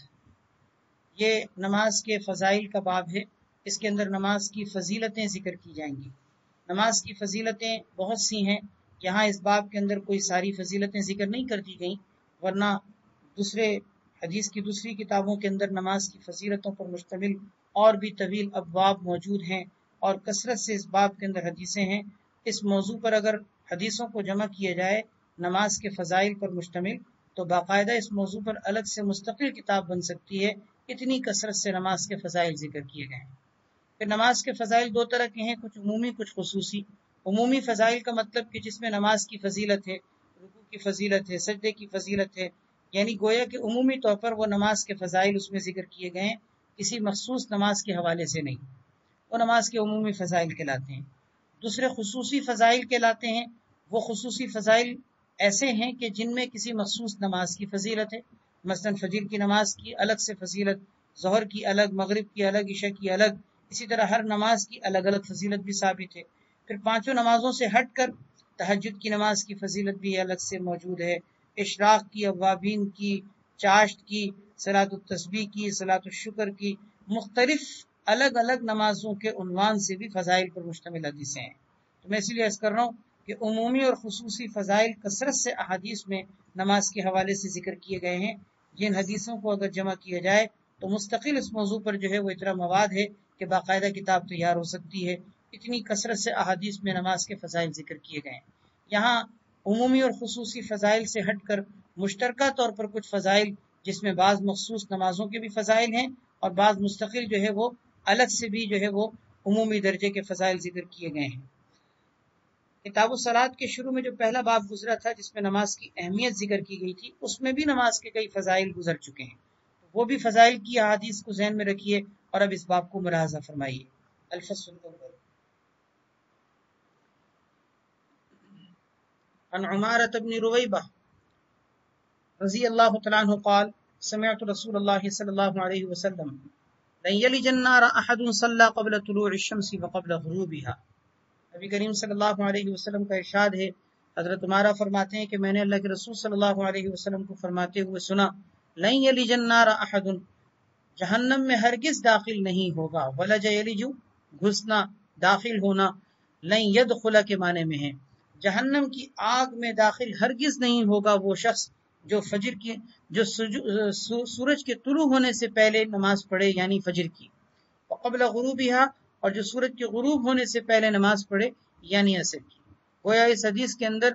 دو نمازوں کی خصوصی فضیلت ذکر کی گئی ہے، ایک فجر کی نماز کی فضیلت اور ایک عصر کی نماز کی فضیلت، اور فضیلت یہ ہے کہ جہنم میں داخل نہیں ہوگا وہ شخص جو فجر اور عصر کا اہتمام کرتا ہو، یعنی الفجر والعصر، یہ تشریح ہے اور اس کا مطلب واضح کیا گیا ہے کہ ان دو نمازوں سے مراد فجر اور عصر کی نماز ہے۔ وعن ابی موسیٰ رضی اللہ تعالیٰ عنہ قال قال رسول اللہ صلی اللہ علیہ وسلم من صلی البردین دخل الجنہ، جو شخص دو ٹھنڈی نمازیں پڑھے دخل الجنہ، وہ جنت میں داخل ہو گیا۔ ٹھنڈی نمازوں سے کیا مراد ہے؟ اس میں دو قول ہیں، ایک قول یہ ہے کہ فجر اور عصر کی نماز، جیسے کہ اس سے پچھلی حدیث میں دونوں نمازوں کا تذکرہ موجود ہے، تو یہ دونوں نمازیں فجر کی اور عصر کی ٹھنڈی نمازیں کہلاتی ہیں، اس لیے کہ سورج کی تپش کی حالت میں نہیں ہوتی۔ عصر میں تو سورج اگرچہ ہو لیکن تپش نہیں ہوتی، اور فجر میں تو سورج ہوتا ہی نہیں ہے۔ اور یا پھر دوسرا قول یہ ہے کہ اس سے فجر اور عشاء کی نماز مراد ہے۔ بہرحال چاہے فجر کی اور عشاء کی نماز مراد ہو یا فجر کی اور عصر کی نماز مراد ہو، دو ٹھنڈی نمازوں کے پڑھنے کی فضیلت حدیث میں ذکر کی گئی ہے، دخول جنت میں داخلہ۔ وعن ابی ہریرہ رضی اللہ تعالیٰ عنہ قال قال رسول اللہ صلی اللہ علیہ وسلم یتعاقبون فیکم ملائکۃ باللیل وملائکۃ بالنہار، فرمایا تمہارے درمیان یکے بعد دیگرے پہ ایک دوسرے کے پیچھے آتے رہیں گے، ملائکۃ باللیل رات کے فرشتے اور دن کے فرشتے۔ تعاقب کا مطلب ایک دوسرے کے پیچھے آنا، فرشتوں کا ایک دوسرے کے پیچھے آنے کا مطلب یعنی کہ دن کے فرشتے آتے ہیں، رات کے فرشتے چلے جاتے ہیں، رات کے فرشتے آتے ہیں، دن کے فرشتے چلے جاتے ہیں، تو یہ ڈیوٹیاں مقرر ہوتی ہیں فرشتوں کی، دن کے فرشتے الگ ہوتے ہیں، رات کے فرشتے الگ ہوتے ہیں۔ دو وقت ایسے ہوتے ہیں جس میں ڈیوٹیاں تبدیل ہوتی ہیں اور فرشتوں کا نزول و صعود ہوتا ہے، ایک عصر کے بعد کا جو وقت ہے یعنی غروب آفتاب سے پہلے کا وقت، اس وقت میں دن کے فرشتے جا رہے ہوتے ہیں، رات کے فرشتے آ رہے ہوتے ہیں۔ دوسرا صبح صادق کا وقت ہوتا ہے کہ رات کے فرشتے جا رہے ہوتے ہیں، دن کے فرشتے آ رہے ہوتے ہیں۔ یہ آنا اور جانا اس کو تعاقب کہتے ہیں۔ پر لفظی ترجمہ یہ یتعاقبون فیکم، تمہارے درمیان یکے بعد دیگرے آتے جاتے رہیں گے، ملائکۃ باللیل، وہ فرشتے جو رات کے ہیں اور وہ فرشتے جو دن کے ہیں، ویجتمعون، اور یہ فرشتے جمع ہوتے ہیں فی صلاۃ الفجر و صلاۃ العصر، فجر کی نماز میں اور عصر کی نماز میں۔ ثم یعرج الذین باتوا فیکم، پھر چڑھ جاتے ہیں یعنی آسمان کی طرف چڑھ جاتے ہیں، باتوا فیکم، جنہوں نے تمہارے درمیان رات گزاری تھی، یعنی رات کے فرشتے جو تمہارے درمیان تھے وہ آسمان کی طرف چڑھ جاتے ہیں یعنی بارگاہ الہی کی طرف جاتے ہیں، فیسألہم ربہم، رب تبارک و تعالی ان سے پھر سوال کرتا ہے، وہو اعلم بہم، حالانکہ اللہ تعالیٰ ان کے بارے میں جانتے ہیں، لیکن پھر بھی اللہ تعالیٰ پوچھتے ہیں کیف ترکتم عبادی، بتاؤ تم نے میرے بندوں کو کس حالت میں چھوڑا، فیقولون، فرشتے کہتے ہیں، ترکناہم وہم یصلون، ہم نے ان کو اس حالت میں چھوڑا کہ وہ نماز پڑھ رہے تھے، واتیناہم وہم یصلون، اور ہم آئے بھی ان کے پاس اس حالت میں تھے کہ وہ نماز پڑھ رہے تھے۔ یعنی فرشتے ان کی نماز کی گواہی دیتے ہیں اور کہتے ہیں کہ جب ہم ان کے پاس گئے تھے، یعنی رات ہم شام کو جب پہنچے تھے ان کے پاس تو عصر پڑھ رہے تھے، اور جب ہم آئے ہیں تو اب وہ فجر پڑھ رہے تھے، گویا کہ ہم نے ان کو چھوڑا جس حالت میں تب بھی وہ نماز پڑھ رہے تھے، جب ہم ان کے پاس آئے تب بھی وہ نماز پڑھ رہے تھے۔ تو یہ کتنی بڑی گواہی ہوتی ہے فرشتوں کی جو وہ بندوں کے حق میں اللہ تعالیٰ کے حضور پیش کرتے ہیں، گویا بندوں کا نماز کا تذکرہ اللہ کے حضور ہوتا ہے۔ یہی وہ وجہ ہے جو پیچھے ذکر کی گئی تھی کہ فجر اور عصر کی نماز کی یہ خصوصی فضیلت ہے کہ ان دو نمازوں کے پڑھنے والے کے لیے جنت میں داخلے کی بشارت۔ حضرت جندب قصری،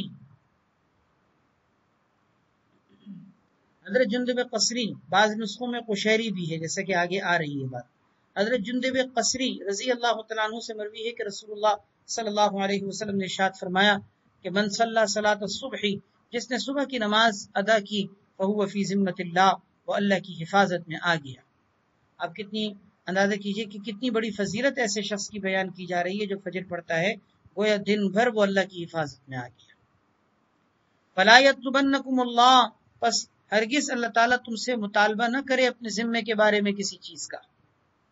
اللہ تعالیٰ تم سے اپنے ذمے کے بارے میں کسی چیز کا مطالبہ نہ کرے۔ فإنہ من یطلبہ من ذمتہ بشیء، اس لیے کہ تم میں سے جس شخص سے اللہ تبارک و تعالیٰ اپنے ذمے کے بارے میں سوال کرے گا، بشیء کسی بھی چیز کے بارے میں، یدرکہ تو اللہ تعالیٰ اس کو پکڑ لیں گے، یعنی اللہ تعالیٰ کے عذاب کو وہ شکار ہوگا۔ ثم یکبہ علی وجہہ فی نار جہنم، پھر اللہ تعالیٰ اس کو اوندھے منہ چہرے کے بل جہنم کی آگ میں اس کو ڈال دیں گے۔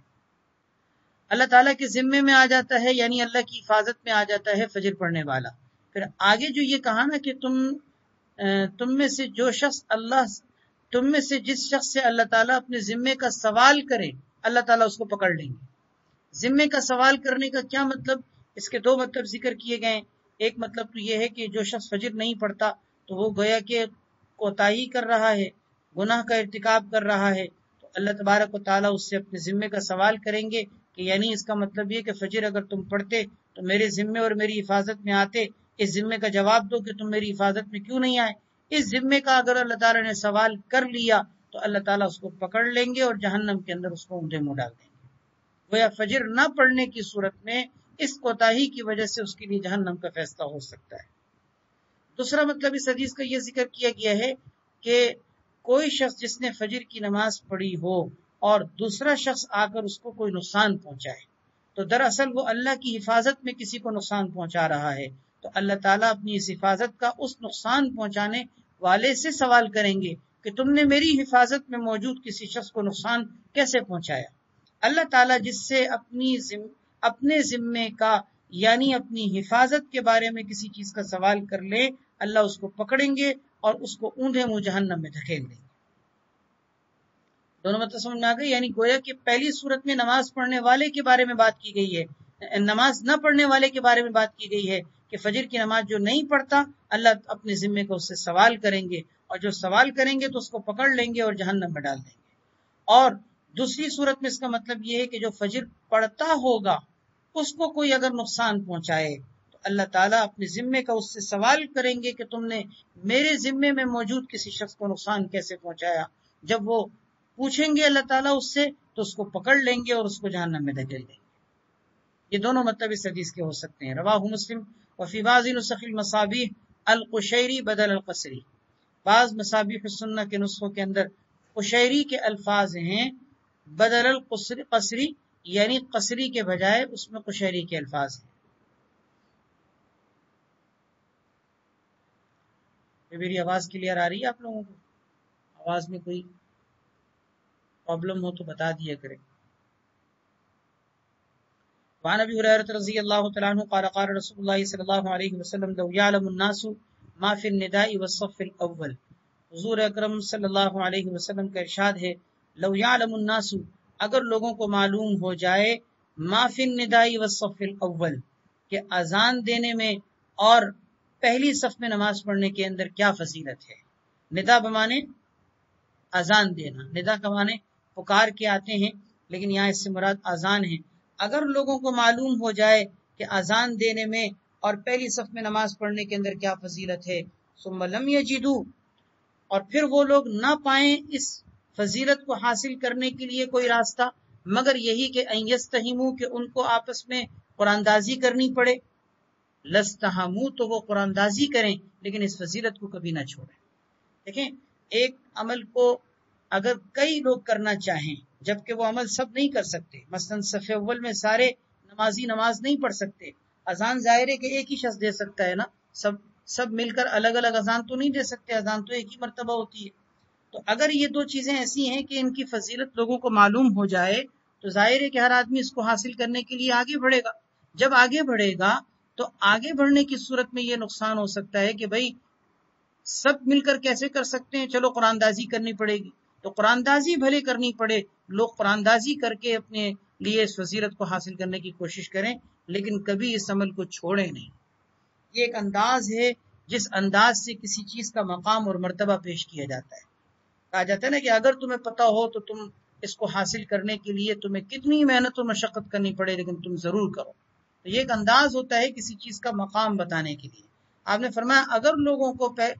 لوگوں کو اذان دینے اور پہلی صف میں نماز پڑھنے کی فضیلت کا پتہ چل جائے اور پھر وہ نہ پائیں اس کے لیے کوئی راستہ مگر یہی کہ ان کو یستہمو قرآن دازی کرنے پڑے. استہام کہتے ہیں حصہ ڈالنا، قرآن دازی کرنا.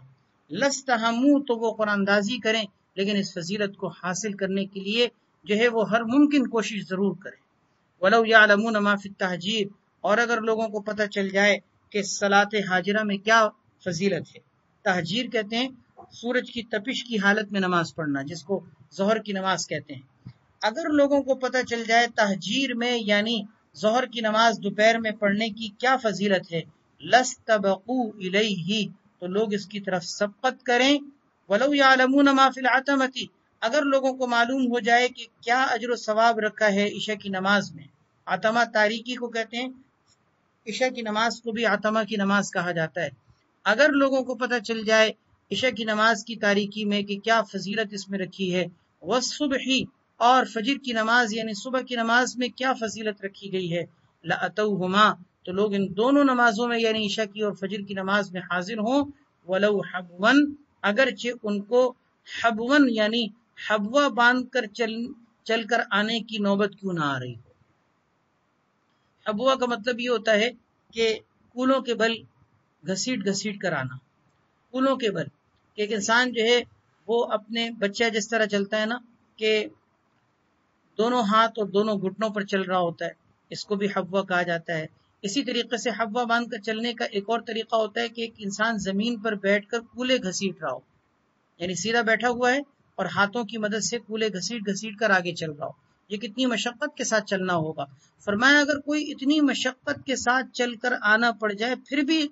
چل کر ضرور آئے اگر اس کو صبح کی اور عشاء کی نماز کی فضیلت کا پتہ چل جائے. اللہ اکبر، کتنی بڑی بات ہے. اور آج ہمارے معاشرے کے اندر آپ دیکھیں ان نمازوں کے اندر کتنی، خاص طور پر فجر کی نماز کے اندر کتنی کوتاہی نظر آتی ہے. اچھے نماز پڑھنے والوں کے اندر بھی یہ کوتاہی دیکھنے میں آتی ہے کہ فجر کی نماز کے وقت میں سوئے پڑے رہتے ہیں. وجہ یہی ہے، میں نے عرض کیا تھا پچھلے درس کے اندر، ہمارے ہاں یہ فطرت سے ہٹ کر جو چلنے کا ایک مزاج بن گیا ہے نا کہ لیٹ نائٹ سونا، اس چیز نے ہماری عادت خراب کر دی ہے، ہماری نمازیں متاثر کر دی، رات کے تہجد اور قیام اللیل کو متاثر کر دیا، حتیٰ کہ فجر کی نماز بھی متاثر ہو کر رہ گئی. کتنے خوش نصیب اور خوش قسمت تھے وہ لوگ جو رات کو جلدی سویا کرتے تھے، رات کو جلدی اٹھا کرتے تھے، رات کی تہجد کی نماز جنہیں نصیب ہوتی تھی، رات کے سجدے جنہیں نصیب ہوتے تھے، آہو زاری نصیب ہوتی تھی، رات کو اٹھ کر دعائیں مانگا کرتے تھے، فجر کی نماز کے لیے اٹھا کرتے تھے، قرآن پاک کی تلاوت اور ذکر سے ان کے دن کی ابتدا ہوتی تھی. کتنی برکتیں تھیں، کتنی رحمتیں تھیں اس وقت. لیکن وہ ساری برکتیں رحمتیں ہم سے روٹ گئیں اور ہم اپنی دنیا کی رنگینیوں میں ایسے منہمک ہیں اور پریشانیوں کا شکار ہیں کہ ہم سوچتے ہیں اور بولتے ہیں کہ ہماری زندگیوں میں اب یہ نہیں رہا وہ نہیں رہا. مسئلہ سب سے بڑا یہ ہے کہ ہماری زندگی میں نماز جیسی عظیم چیز کی اہمیت باقی نہیں رہی، تو پھر ہماری زندگی میں برکتیں کیسے رہ سکتی ہیں. اللہ تعالی ہم سب کو یہ حقیقت سمجھنے کی توفیق دے.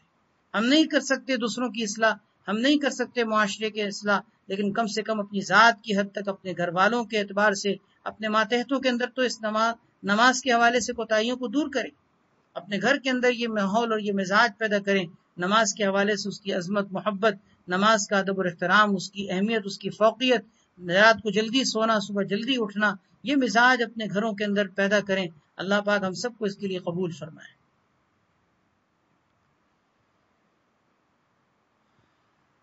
وعنہ قال قال رسول اللہ صلی اللہ علیہ وسلم لیس صلاۃ نسخلا علی المنافق. نبی کریم صلی اللہ علیہ وسلم کا ارشاد ہے کوئی نماز منافق کے اوپر فجر اور عشاء کے مقابلے میں بھاری نہیں ہے. لیس صلاۃ اسقلا، نہیں ہے کوئی نماز اسقلا زیادہ بھاری، علی المنافقی منافق کے اوپر، من الفجر والعشاء فجر اور عشاء کے مقابلے میں، من مقابلہ کے لیے، یعنی فجر اور عشاء کی نماز سے زیادہ منافق پر کوئی نماز بھاری نہیں ہوتی. اس حدیث میں غور کیجئے گا، اس حدیث میں بڑی اہم بات یہ معلوم ہوتی ہے. یہ تو معلوم ہو گئی کہ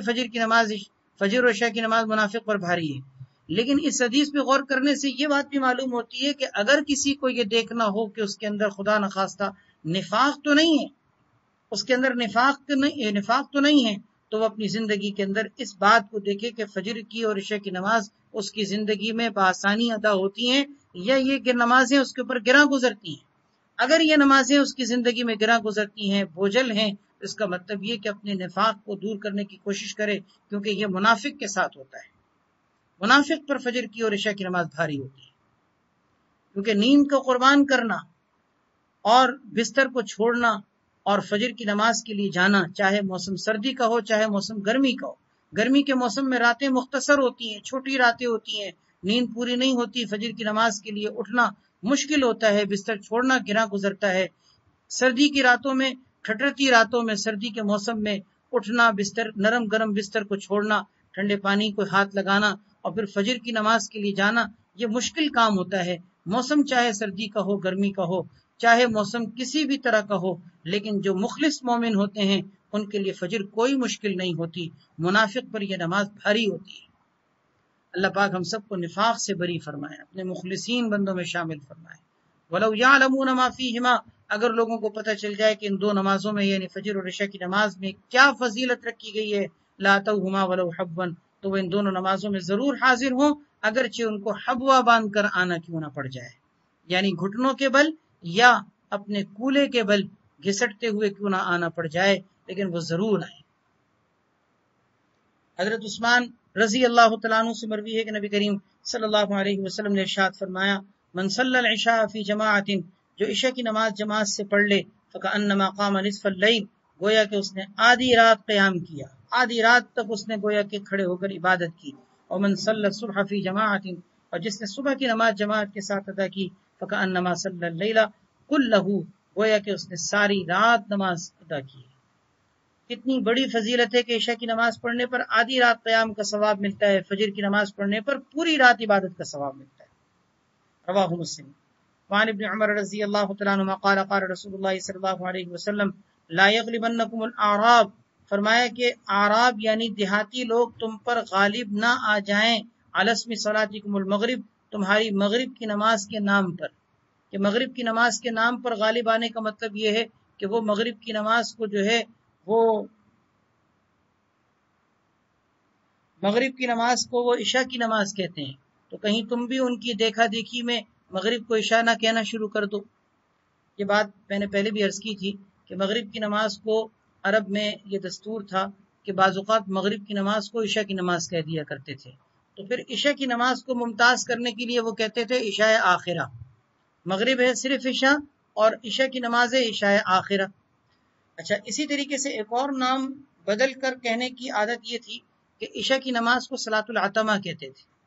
صلاۃ العتمہ یعنی تاریکی کی نماز۔ یہ دونوں نام آپ صلی اللہ علیہ وسلم نے منع کیے اور آپ نے فرمایا کہ تم اس طرح سے مت کیا کرو کہ مغرب کو تم عشاء کہو اور عشاء کو تم صلاۃ عتمہ کہو، یہ کام مت کیا کرو۔ لا یغلبنکم، ہرگز تم پر غالب نہ آ جائیں اعراب یعنی دیہاتی لوگ، علی اسم صلاتکم المغرب، تمہاری مغرب کی نماز کے نام پر۔ قالا، پھر فرمایا کہ وتقول الاعراب، اعراب یعنی دیہاتی لوگ کہتے ہیں کہ ہی العشاء، کہ مغرب کی نماز جو ہے وہ عشاء ہے، حالانکہ مغرب عشاء نہیں، مغرب کی نماز مغرب ہے، تم اس کو مغرب ہی کہا کرو۔ اچھا، اسی طریقے سے دیکھیں عشاء کی نماز کے بارے میں کیا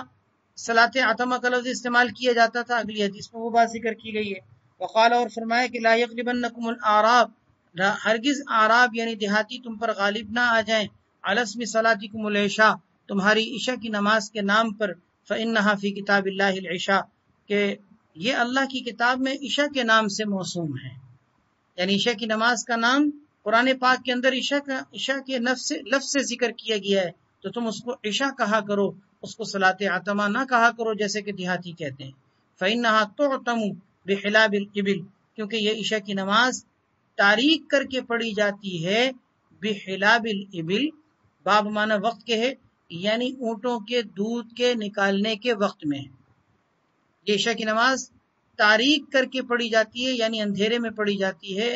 اونٹوں کے دودھ کے نکالنے کے وقت میں۔ اونٹوں کا دودھ اصل میں یہ نکالنے کا عربوں کا طریقہ تھا کہ وہ رات کی تاریکی میں اونٹوں کا دودھ نکالا کرتے تھے، اور اس وقت اونٹوں کے دودھ کے نکالنے کا یہ وقت ان کی طرف سے گویا مقرر تھا۔ فرمائے کہ یہ رات کی تاریکی میں جس وقت اونٹوں کا دودھ نکالا جاتا ہے اس وقت میں یہ نماز پڑھی جاتی ہے، اس وجہ سے اس کو صلاۃ عتمہ کہتے ہیں وہ۔ تو فرمایا تم صلاۃ عتمہ مت کہا کرو، یا تم مغرب کی نماز کو عشاء نہ کہا کرو۔ یہاں ایک اشکال یہاں حاشیے میں بھی ذکر کیا گیا ہے، وہ اشکال سن لیجئے اور اس کا جواب بھی سن لیجئے۔ اشکال یہ ہے کہ جب عشاء کی نماز کو صلاۃ عتمہ کہنے سے منع کر دیا گیا ہے اس حدیث میں، تو پیچھے آپ کے ذہن میں ہوگا کہ پیچھے کئی حدیثیں ایسی گزری ہیں کہ جس میں آپ صلی اللہ علیہ وسلم نے حدیثوں کے اندر عشاء کی نماز کے لیے صلاۃ عتمہ کا لفظ استعمال کیا ہے۔ بعض صحابہ کرام نے بھی عشاء کی نماز کو صلاۃ عتمہ کہا ہے۔ تو سوال یہ پیدا ہوتا ہے کہ اس میں تو منع کیا گیا ہے، پھر آپ صلی اللہ علیہ وسلم نے بعض مواقع پر عشاء کی نماز کو عتمہ کی نماز کیوں کہا؟ اس کا جواب یہ ہے کہ آپ نے جو منع فرمایا ہے یہ مکروہ تنزیہی ہے، یہ کوئی حرام یا ممنوع اور مکروہ تحریمی کے درجے میں نہیں ہے۔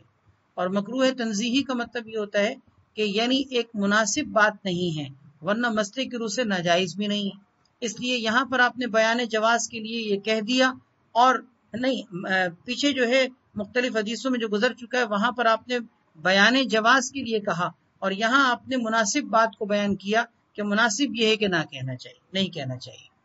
یہ ایک اس کا جواب ہے۔ دوسرا جواب یہ ہے کہ آپ نے جو یہ منع فرمایا نا کہ عشاء کی نماز کو صلاۃ عتمہ مت کہا کرو، اس کا مطلب یہ ہے کہ باعتبار اغلب اور اکثر کے کہ اتنا زیادہ تم کہنا شروع کرو کہ لوگ عشاء کہنا بھول جائیں اور صلاۃ عتمہ ہی استعمال کرنا شروع کر دیں، اس طرح سے نہ کرو۔ ہاں احیاناً کبھی کبھی اگر کوئی استعمال کر لے تو کوئی حرج نہیں، جیسے کہ حدیث میں آپ نے خود بھی بیان کیا۔ یہ دونوں اس کے جواب دیے گئے، یا تو یہ جواب ہے اس کا کہ یہ بات مکروہ تنزیہی کے درجے میں ہے، کوئی ناجائز تو نہیں، لہذا بیان جواز کے لیے آپ نے استعمال کیا، اور یا پھر دوسرا جواب یہ ہے کہ احیاناً کہنے میں کوئی حرج نہیں۔ احیاناً کا مطلب کبھی کبھی، احیاناً کہنے میں کوئی حرج نہیں، البتہ اگر کوئی غالب استعمال ہی یہ شروع کر دے تو پھر عشاء کی نماز لوگ بھول جائیں گے اور عتمہ ہی کہنا شروع کر دیں گے، تو اس سے گویا کہ ایک اصل نام ترک ہو جائے گا۔ اس لیے آپ صلی اللہ علیہ وسلم نے اکثر اور بیشتر تو عشاء ہی کہا، کبھی کبھی آپ نے عتمہ کا لفظ بھی استعمال کیا۔ وعن علی رضی اللہ تعالیٰ عنہ ان رسول اللہ صلی اللہ علیہ وسلم قال یوم الخندق، حضرت علی رضی اللہ تعالیٰ عنہ سے مروی ہے کہ رسول اللہ صلی اللہ علیہ وسلم نے غزوہ خندق کے موقع پر ارشاد فرمایا، جبکہ کافروں نے مسلسل آپ صلی اللہ علیہ وسلم صحابہ کرام کو اتنا مصروف کر رکھا تھا کہ آپ صلی اللہ علیہ وسلم نے اس موقع پر ظہر، عصر، مغرب اور عشاء کی نماز بھی آپ نہیں پڑھ سکے تھے، یعنی آپ کو موقع ہی نہیں ملا تھا۔ حالانکہ جہاد کے موقع پر بھی آپ صلی اللہ علیہ وسلم کا دستور اور طریقہ یہی تھا کہ آپ اس موقع پر بھی آپ نماز پڑھا کرتے تھے، لیکن کبھی مصروفیت اتنی زیادہ ہو کہ بالکل نماز پڑھنے کا موقع ہی نہ ملے، یہ واقعہ غزوہ خندق میں پیش آیا تھا۔ چنانچہ آپ صلی اللہ علیہ وسلم کی ظہر، عصر، مغرب یہ تینوں نمازیں نکل گئی تھیں۔ آپ صلی اللہ علیہ وسلم نے اس موقع پر ارشاد فرمایا غزوہ خندق کے دن کہ حبسونا عن صلاۃ الوسطیٰ، ان لوگوں نے ہمیں صلاۃ وسطیٰ سے روک دیا، ان لوگوں نے ہمیں صلاۃ وسطیٰ سے روک دیا۔ حبس یحبسو کے معنی آتے ہیں قید کرنے کے، گرفتار کرنے کے، کسی چیز کو روک دینے کو بھی حبس کہتے ہیں۔ حبسونا عن صلاۃ الوسطیٰ، ان لوگوں نے ہمیں صلاۃ وسطیٰ یعنی عصر کی نماز کی ادائیگی سے بھی روک دیا، کہ صلاۃ وسطیٰ جیسی عظیم فضیلت والی نماز جس کی حفاظت کی اللہ نے خصوصیت کے ساتھ قرآن کریم میں تاکید کی ہے، یعنی حافظوا علی الصلوات کہ تمام نمازوں کی حفاظت کرو، والصلاۃ الوسطیٰ خصوصی طور پر صلاۃ وسطیٰ کی حفاظت کرو۔ تو جس نماز کی خصوصی حفاظت کا قرآن میں حکم دیا گیا ہے، ان کافروں نے تو ہمیں صلاۃ وسطیٰ سے بھی روک دیا، یعنی عصر کی نماز سے روک دیا۔ ملأ اللہ بیوتہم وقبورہم نارا، آپ صلی اللہ علیہ وسلم نے فرمایا اللہ ان کے گھروں کو اور ان کی قبروں کو نار سے بھر دے کہ ان لوگوں نے ہمیں اللہ کے سامنے سجدہ کرنے سے، نماز پڑھنے سے، حتیٰ کہ عصر کی نماز پڑھنے سے بھی روک کر رکھ دیا۔ متفق علیہ۔ یہاں دیکھیں صلاۃ وسطیٰ کے بارے میں خود حدیث کے اندر الفاظ کیا ذکر کیے گئے ہیں، صلاۃ العصر۔ اس کا مطلب کیا کہ صلاۃ وسطیٰ کی تفسیر کس سے کی گئی ہے؟ عصر کی نماز سے نا، کہ صلاۃ وسطیٰ کا مطلب ہے عصر کی نماز۔ بعض روایات میں آتا ہے کہ صلاۃ وسطیٰ سے مراد فجر کی نماز ہے، بعض سے معلوم ہوتا ہے کہ ظہر کی نماز ہے، اس میں مختلف روایتوں کی وجہ سے اقوال مختلف ہیں. وہ اقوال کیا ہیں یہ بات سمجھ لیجئے. یہاں حاشیے میں بھی کچھ تفسیر اس کی موجود ہے. حاصل اس کا یہ ہے کہ دیکھیں قرآن کریم میں آپ کو یاد ہوگا سورہ بقرہ کے اندر دوسرے پارے کے آخر میں تقریباً یہ سیکنڈ لاسٹ رکوع ہے یا تھرڈ لاسٹ رکوع ہے، اس کے اندر اللہ تعالیٰ نے ارشاد فرمایا ہے حافظوا علی الصلوات والصلاۃ الوسطی کہ تم لوگ ساری نمازوں کی حفاظت کرو اور بطور خاص عصر کی نماز کی حفاظت کیا کرو. نہیں، بطور خاص صلاۃ وسطی کی حفاظت کیا کرو. اب صلاۃ وسطی سے کیا مراد ہے؟ اس میں مختلف اقوال ہیں. 5 قول تو پانچوں نمازوں کے بارے میں، یعنی اس کو نوٹ کر لیجئے گا کہ صلاۃ وسطی کا مصداق کیا ہے. بعض اوقات یہ سوال آتا ہے تو صلاۃ وسطی کے مصداق کے بارے میں سن لیجئے. 5 قول تو پانچوں نمازوں کے بارے میں ہوگا، ایک فجر کا، دوسرا ظہر کا، تیسرا عصر کا، چوتھا مغرب کا، پانچواں عشاء کا. چھٹا قول تہجد کا ہے، ساتواں قول جمعے کی نماز کا ہے. یعنی مختلف یہ اقوال مختلف نمازوں کے اعتبار سے ہیں. اور آٹھواں قول یہ ہے کہ ان نمازوں میں سے کوئی نماز متعین طور پر نہیں کہی جا سکتی. یہ معاملہ اللہ تبارک و تعالیٰ نے مخفی اور پوشیدہ رکھا ہے، جیسے کہ لیلۃ القدر پوشیدہ رکھی ہے، جیسے کہ جمعے کی قبولیت کی گھڑی چھپی ہوئی ہے، کسی کو نہیں پتا کہ وہ کب ہوتی ہے، یا رمضان کے آخر میں لیلۃ القدر کی رات کون سی ہے، یہ چھپی ہوئی چیز ہے. اسی طرح صلاۃ وسطی کون سی نماز ہے، یہ ایک چھپی ہوئی چیز ہے. یہ بھی ایک قول ہے. تو یہ گویا کہ 8 قول ہو گئے. 5 نمازیں، اسی طرح تہجد کی نماز، اور اسی طرح جمعے کی نماز، اور اسی طرح 8واں قول یہ کہ یہ ایک مخفی اور پوشیدہ چیز ہے. ان مختلف اقوال میں احناف اور حنابلہ یہ فرماتے ہیں کہ اس سے مراد عصر کی نماز ہے، جیسے کہ حدیث میں خود موجود ہے. آگے بھی حدیثیں آ رہی ہیں اور اس حدیث میں بھی یہ بات ذکر کی گئی. امام مالک اور امام شافعی رحمہ اللہ یہ دونوں حضرات فرماتے ہیں کہ صلاۃ وسطی سے مراد فجر کی نماز ہے. احناف اور حنابلہ کے مسلک کے مطابق اس سے مراد عصر کی نماز ہے، اور امام شافعی اور امام مالک رحمہ اللہ ان دونوں حضرات کا مسلک یہ ہے کہ اس سے صبح کی نماز یعنی فجر کی نماز مراد ہے. الفصل الثانی عن ابن مسعود وسمرة بن جندب رضی اللہ تعالی عنہما قال رسول اللہ صلی اللہ علیہ وسلم صلاۃ الوسطی صلاۃ العصر. حضرت عبداللہ بن مسعود اور سمرہ بن جندب یہ دونوں حضرات صحابی ہیں رسول ہیں رضی اللہ تعالیٰ عنہما. یہ دونوں نقل کرتے ہیں کہ نبی کریم صلی اللہ علیہ وسلم نے ارشاد فرمایا صلاۃ الوسطی صلاۃ العصر، کہ صلاۃ وسطی جو ہے عصر کی نماز ہے. یہ احناف اور حنابلہ کی دلیل ہے کہ جس میں صراحتاً صلاۃ وسطی کو صلاۃ عصر قرار دیا گیا ہے. وعن ابی ہریرہ رضی اللہ تعالیٰ عنہ عن النبی صلی اللہ علیہ وسلم فی قوله تعالی، نبی کریم صلی اللہ علیہ وسلم سے منقول ہے اللہ تبارک و تعالیٰ کی قول کی تفسیر میں. اللہ تعالیٰ کا یہ قول ہے قرآن کریم میں 15ویں پارے میں سورہ بنی اسرائیل کے اندر. اس میں اس کی تفسیر میں آپ صلی اللہ علیہ وسلم نے فرمایا، وہ قول پہلے سن لیجئے کہ اللہ تعالیٰ کا کیا ارشاد ہے. ان قرآن الفجر کان مشہودا. قرآن کریم میں اللہ تعالیٰ فرماتے ہیں کہ فجر کی نماز کے وقت میں قرآن کریم کی تلاوت کرنا یہ وقت ایسا عظیم بابرکت وقت ہے کہ جس میں فرشتے حاضر ہوتے ہیں. مشہودا یعنی یہ حاضر ہونے کا وقت ہے. کون حاضر ہوتے ہیں؟ آگے آپ نے اس کی تفسیر میں فرمایا تشہدہ ملائکہ، کہ جس میں فرشتے حاضر ہوتے ہیں رات کے، وہ ملائکۃ النہار اور دن کے. رات کے فرشتے بھی حاضر ہوتے ہیں کیونکہ ان کے جانے کا وقت ہوتا ہے، دن کے فرشتے بھی حاضر ہوتے ہیں کیونکہ ان کے آنے کا وقت ہوتا ہے.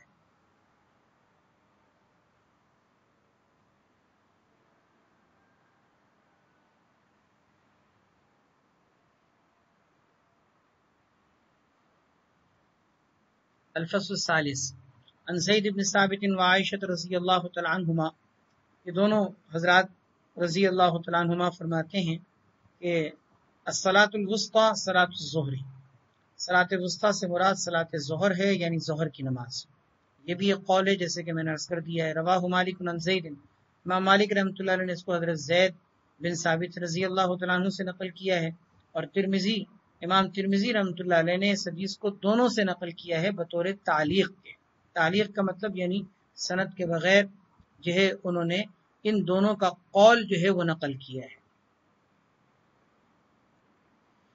عن زید بن ثابت رضی اللہ تعالیٰ عنہ قال كان رسول اللہ صلی اللہ علیہ وسلم يصلي الظہر بالحاجرہ،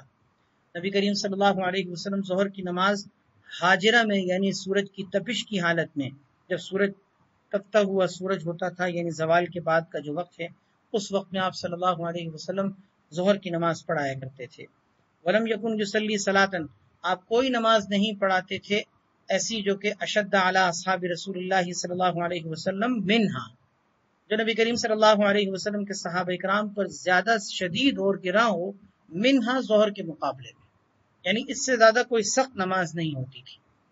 یہ زیادہ سخت اس لیے ہوتی تھی کیونکہ یہ سورج کی تپش کی حالت میں ہوتی تھی، جن کی گرمی اپنے عروج پر ہوتی تھی، اور عربوں کے ہاں آپ کو معلوم ہے کہ اس زمانے کی بھی اب تو خاص طور پر بہت سے ایسے اسباب ہو چکے ہیں کہ جس کی وجہ سے وہ گرمی نہ رہی، لیکن اب بھی آپ کو پتہ ہے کہ دوپہر کے وقت میں عرب کے اندر کیسی گرمی ہوتی ہے اب بھی، یعنی اس دور کے اندر بھی جبکہ کافی ہریالی اور کافی وہاں پر درختوں کا بھی سلسلہ ہے، اس زمانے کا آپ تصور کریں اس وقت دوپہر کی گرمی کتنی عروج پر ہوتی ہوگی۔ بہرحال نبی کریم صلی اللہ علیہ وسلم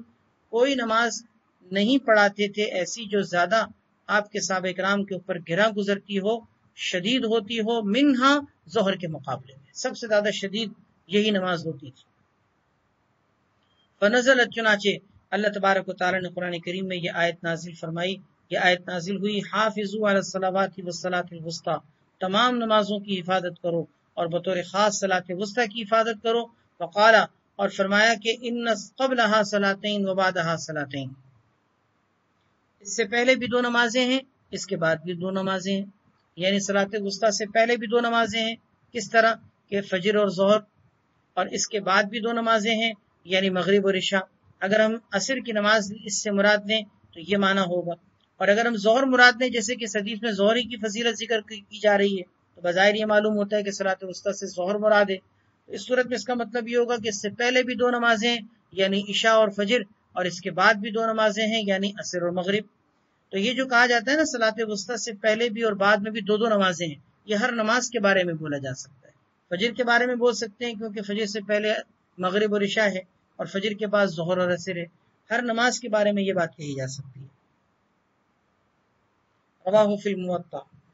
ورواہ الترمذی عن ابن عباس وابن عمر تعلیقا، امام ترمذی رحمۃ اللہ علیہ نے اس کو وعن مالک بلغہ، امام مالک رحمۃ اللہ علیہ سے یہ بات مروی ہے، ان تک یہ بات پہنچی ہے کہ ان علی ابن ابی طالب رضی اللہ تعالیٰ عنہ وعبد اللہ ابن عباس رضی اللہ تعالیٰ عنہما کانا یقولان، امام مالک رحمۃ اللہ علیہ فرماتے ہیں کہ حضرت علی بن ابی طالب اور حضرت عبداللہ بن عباس رضی اللہ تعالیٰ عنہ یہ دونوں حضرات فرماتے ہیں کہ الصلاۃ الوسطی صلاۃ الصبح، کہ صلاۃ وسطی سے مراد صبح کی نماز ہے۔ رواہ فی الموطا، موطا امام مالک کے اندر یہ روایت مروی ہے۔ ورواہ الترمذی عن ابن عباس وابن عمر تعلیقا، امام ترمذی رحمۃ اللہ علیہ نے حضرت عبداللہ ابن عباس اور حضرت عبداللہ ابن عمر رضی اللہ تعالیٰ عنہم سے تعلیقاً اس حدیث کو نقل کیا ہے۔ حضرت سلمان رضی اللہ تعالیٰ عنہ سے مروی ہے سمعت رسول اللہ صلی اللہ علیہ وسلم یقول، کہ میں نے اللہ کے رسول صلی اللہ علیہ وسلم سے سنا، آپ ارشاد فرما رہے تھے من غدا الی صلاۃ الصبح، جو صبح سویرے صبح کی نماز کے لیے نکلا، غدا برایت الایمان، و ایمان کے جھنڈے کے ساتھ اس نے صبح کی۔ غدا یغدو اس کے معنی صبح کے وقت میں جانے کے آتے ہیں، جو صبح کے وقت میں صبح کی نماز پڑھنے کے لیے گھر سے نکلا، غدا برایت الایمان، و ایمان کے جھنڈے کے ساتھ نکلا۔ ومن غدا الی السوق، اور جو صبح بازار کی طرف یعنی کاروبار اور تجارت کی طرف گیا، نماز نہیں پڑھی، غدا برایت ابلیس، وہ ابلیس کا جھنڈا لے کے گیا۔ اللہ اکبر، آپ اندازہ کیجئے کتنی بڑی مخلوق خدا صبح کے وقت میں فجر کی نماز پڑھے بغیر اپنے دفتروں میں اپنے کاروبار کے لیے، اپنی تجارت اور ملازمت کے لیے، اپنے معاش کے لیے گھروں سے نکل جاتے ہیں۔ کیسی بڑی بدقسمتی کی اور بدنصیبی کی بات ہے کہ پیدا کرنے والے کے سامنے سر بسجود ہوئے بغیر رزق کی تلاش میں نکل رہے ہیں۔ حالانکہ سوچئے ذرا، رزق کس کے خزانے میں ہے؟ رزق کا مالک کون ہے؟ رزق کون دیتا ہے؟ کون ہے آسمان و زمین کے خزانے جس کے قبضہ قدرت میں ہیں؟ جس رب کے ہاتھ میں خزانے ہیں، اسی رب کا حکم توڑ کر ہم رزق کی تلاش میں نکلتے ہیں۔ کتنی بڑی محرومی کی بات نہیں، کتنی بڑی بدنصیبی کی بات نہیں، تو بڑی افسوسناک ہی ہمارے معاشرے کی صورتحال ہے، اور المناک صورتحال ہے کہ جس کو دیکھ کر انسان کا دل جو ہے وہ غمگین ہوتا ہے کہ یہ کیسی عقل کی مت ماری گئی ہے کہ جس رب کے ہاتھ میں رزق کے خزانے ہیں اس خزانوں کو لینے کے لیے ہم اسی رب کی نافرمانی کر کے گھر سے نکلتے ہیں. تو بھلا فجر کی نماز پڑھے بغیر بھی کوئی کمانے کے لیے نکلے گا اور اس کی کمائی میں برکت ہو سکتی ہے. کوئی کاروبار کے لیے نکلے اور اس کی کاروبار اور تجارت میں برکت ہو سکتی ہے. اللہ اکبر. کیسی عجیب روش پہ ہماری امت جو ہے وہ معاشرے کے افراد چل پڑے ہیں کہ سمجھ میں نہیں آتا کہ یہ کتنی بڑی بے وقوفی انسان کر رہا ہوتا ہے. بہرحال اس حدیث میں آپ صلی اللہ علیہ وسلم نے نماز کے مقابلے میں بازار کی طرف جانے کا بطور خاص تذکرہ اس لیے کیا ہے کیونکہ ہوتا یہی ہے کہ دن نکلنے پر انسان اپنی کمائی کے لیے، معاش کے لیے، روزگار کے لیے، کاروبار و تجارت کے لیے نکلتا ہے. اب اگر نماز پڑھے وہ بغیر نکل رہا ہے تو دراصل حقیقت میں وہ ابلیس کا جھنڈا لے کے نکلتا ہے. اس کے ہاتھوں میں ابلیس کا جھنڈا ہے کیونکہ یہ شیطان کا کام ہے کہ وہ نماز سے بھاگتا ہے، سجدے سے اعراض کرتا ہے. شیطان نے بھی تو سجدے سے انکار کیا تھا، یہ بھی سجدے سے انکار کر کے گویا کہ انکار اعتقادی طور پر نہ بھی ہو لیکن عملی طور پر تو انکار ہے نہیں کہ ایک انسان نماز پڑھے بغیر اپنے کاروبار اور تجارت کے لیے جا رہا ہے. فرمایا جو صبح کی نماز کے لیے نکلا وہ صبح سویرے صبح کی نماز کے لیے نکلا وہ ایمان کا جھنڈا لے کے نکلا، اور جو بازار کی طرف صبح کے وقت میں نکلا وہ ابلیس کا جھنڈا لے کے نکلا. رواہ ابن ماجہ. اللہ میں ایمان کا جھنڈا نصیب فرمائے، ابلیس کے جھنڈے سے اللہ ہم سب کی حفاظت فرمائے. چلیں نماز کا وقت ہو گیا ہے اور اب ایک نیا باب الاذان شروع ہو رہا ہے. نماز کے بعد انشاءاللہ اس باب کا آغاز کریں گے. اللہ تعالی ہم سب کو نماز کے حوالے سے ہر طرح کی کوتاہیوں سے بچنے کی توفیق عطا فرمائے. اللہ تعالی ہم سب کو بھی، ہمارے بچوں کو بھی، ہمارے گھر والوں کو بھی، ہمارے تمام خاندان والوں، رشتہ داروں کو، سب کو اللہ تعالیٰ نیک نمازی بنائے، نماز کا اہتمام نصیب فرمائے، نماز کی عظمت نصیب فرمائے، اس کی محبت عطا فرمائے. نماز بہت اہم چیز ہے، اس کی جتنی بھی اہمیت اور فضیلت بیان کی جائے کم ہے. اسلام کا جس کو ستون قرار دیا گیا ہے اس سے بڑھ کر بھی کوئی اس کی اہمیت ہو سکتی ہے. اللہ پاک ہم سب کو عمل کی توفیق عطا فرمائے. چلے